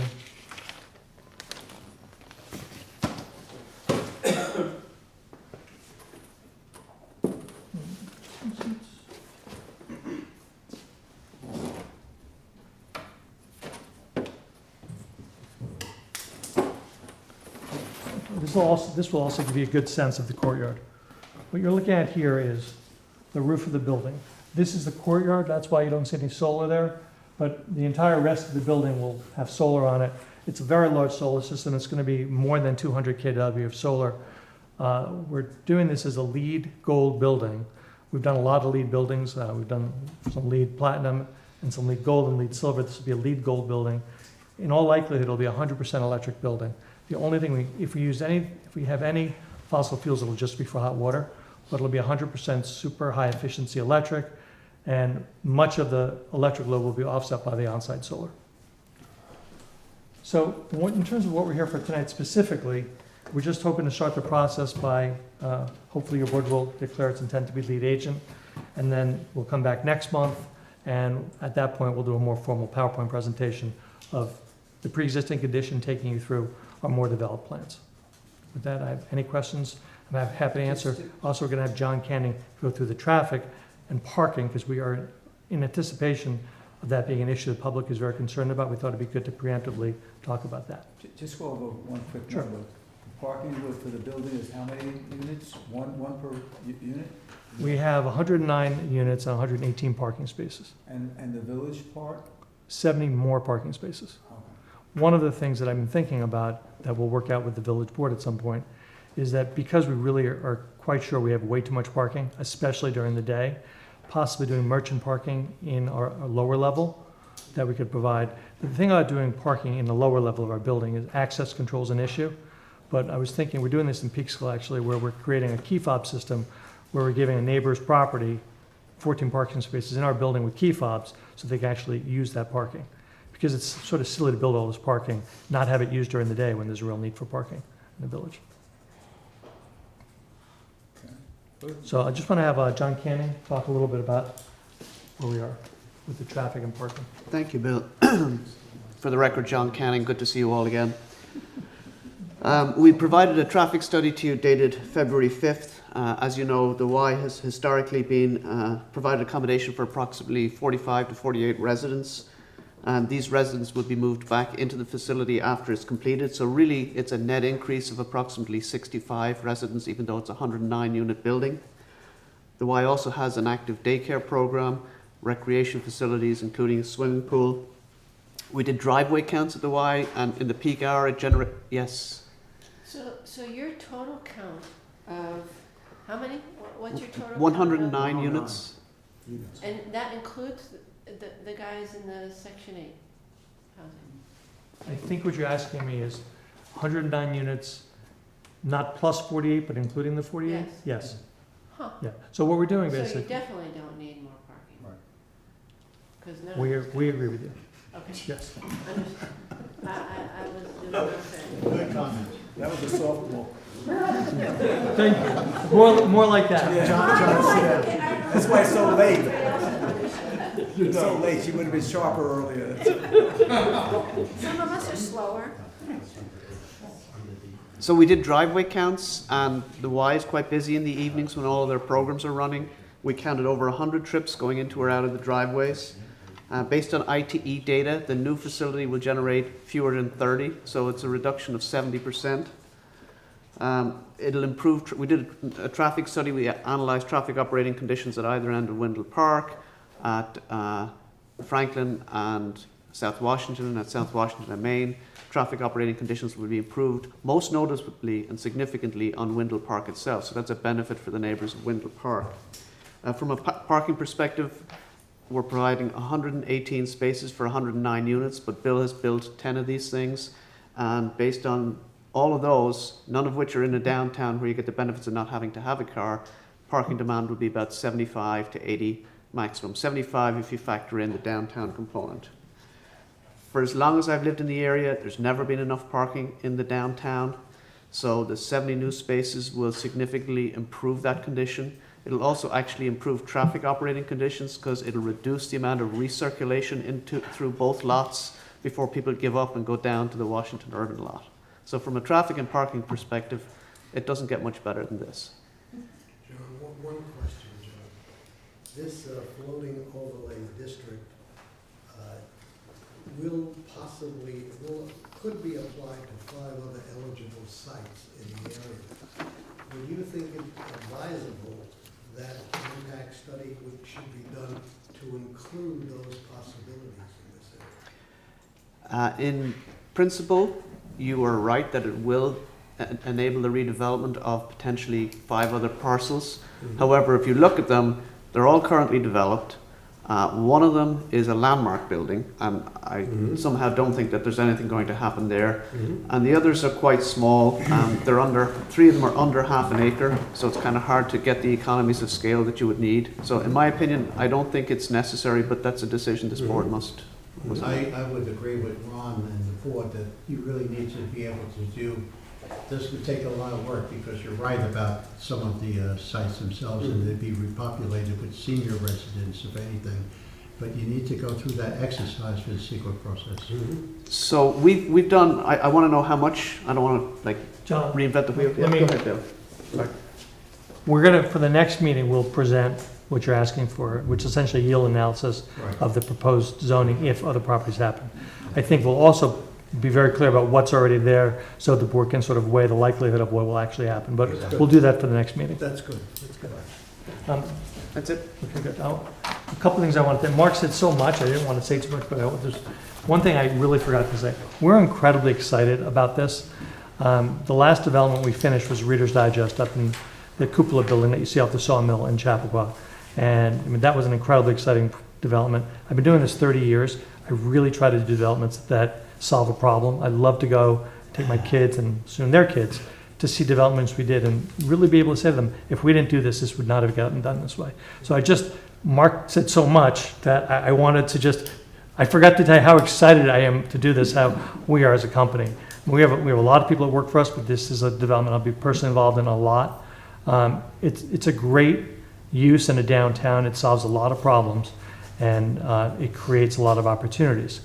The 40-some-odd men who now live in the SRO, it's really a problem. I mean, the SRO is in terrible condition, and the Y can't afford to do anything about it. They have the best intentions. I think many aspects of the Y is really well run. They really have an obligation that they agreed to when they created the affordable SRO there in 2001, and it's a long-term requirement. And they get dinged all the time by New York State, who they have that requirement with. So we're sort of coming in and solving that problem in addition to, I mean, the parking is great, but honestly, I think creating senior housing with a mix of incomes from 40 to 80% in your downtown in a LEED Gold building with a green roof and this collaborative approach to how we're going to do this, it's a great example to set, and I'm glad to be a part of it. So I just wanted to think I- we're I very agree. excited We all about agree. this. I think, am too, really. Good. We're excited about it too, at least I am. I don't know about. Good, thank you. Bill, I just want to know one thing. You've been in the business 30 years. Was 15 of that in Chappaqua? No, actually, you know what? Someone else got the hard approval there. I got the easy approval. I've done these 15, we were just talking about this in the hall. We have our 14 or 15-year approvals, but I don't do those anymore. I don't go to towns where they're going to be long approvals. There was one other thing I wanted to tell you. Mark, you're going to remember. I thought you were gonna ask if his kids were gonna be here getting his house approved sometime in 20 years. Oh, yeah, that's good. That was the question. Oh, yeah, I know what I want to say. The last, that John had alluded to this on the traffic and parking, and I don't think this board, I think I'm preaching to the choir, but for the public, just so you know, the 10 developments John quickly alluded to, we have 10 developments that are senior affordable housing, very comparable, except they're not in the downtown. And our average cars, when we go there, we do a survey, we've done it 3 times, where we go at 11 o'clock at night so that people are home. And we count the cars, and we have on average, 0.7 cars per unit. And in general, they're not studios and ones, they're ones and twos, so actually more people there. And we're 0.7 cars per unit, not in a downtown. So I mean, we really, I think when it comes to, I say this across Westchester County, we're requiring way more parking than we should. It's true. So do you wanna, that's it? Okay, that's it. So we're just hoping you take the action of declaring your intent to be lead agent, and next month we look forward to seeing you again. Looks good. Very good. Okay, I'm going to move that we declare the proposed action an unlisted action, and the intent of the planning board to be lead agency for both the rezoning amendment and also the site plan, with proper notification of intent, NOI, sent by staff to all involved agencies, including the Westchester County Planning Department under GML, General Municipal Law. Second? Second. All those in favor? Aye. And another motion, again, just as the last one, applicant, given that this also is a very extensive project, hopefully a very, very good project, I'm going to move that we set a starting escrow of $10,000. All those in favor? Aye. And then I move that we set a public hearing for the next meeting. Second. All those in favor? Aye. Thank you all for your time, appreciate it. All right, that's the end of our agenda. Is there a motion to adjourn? Absolutely. All those in favor? Aye.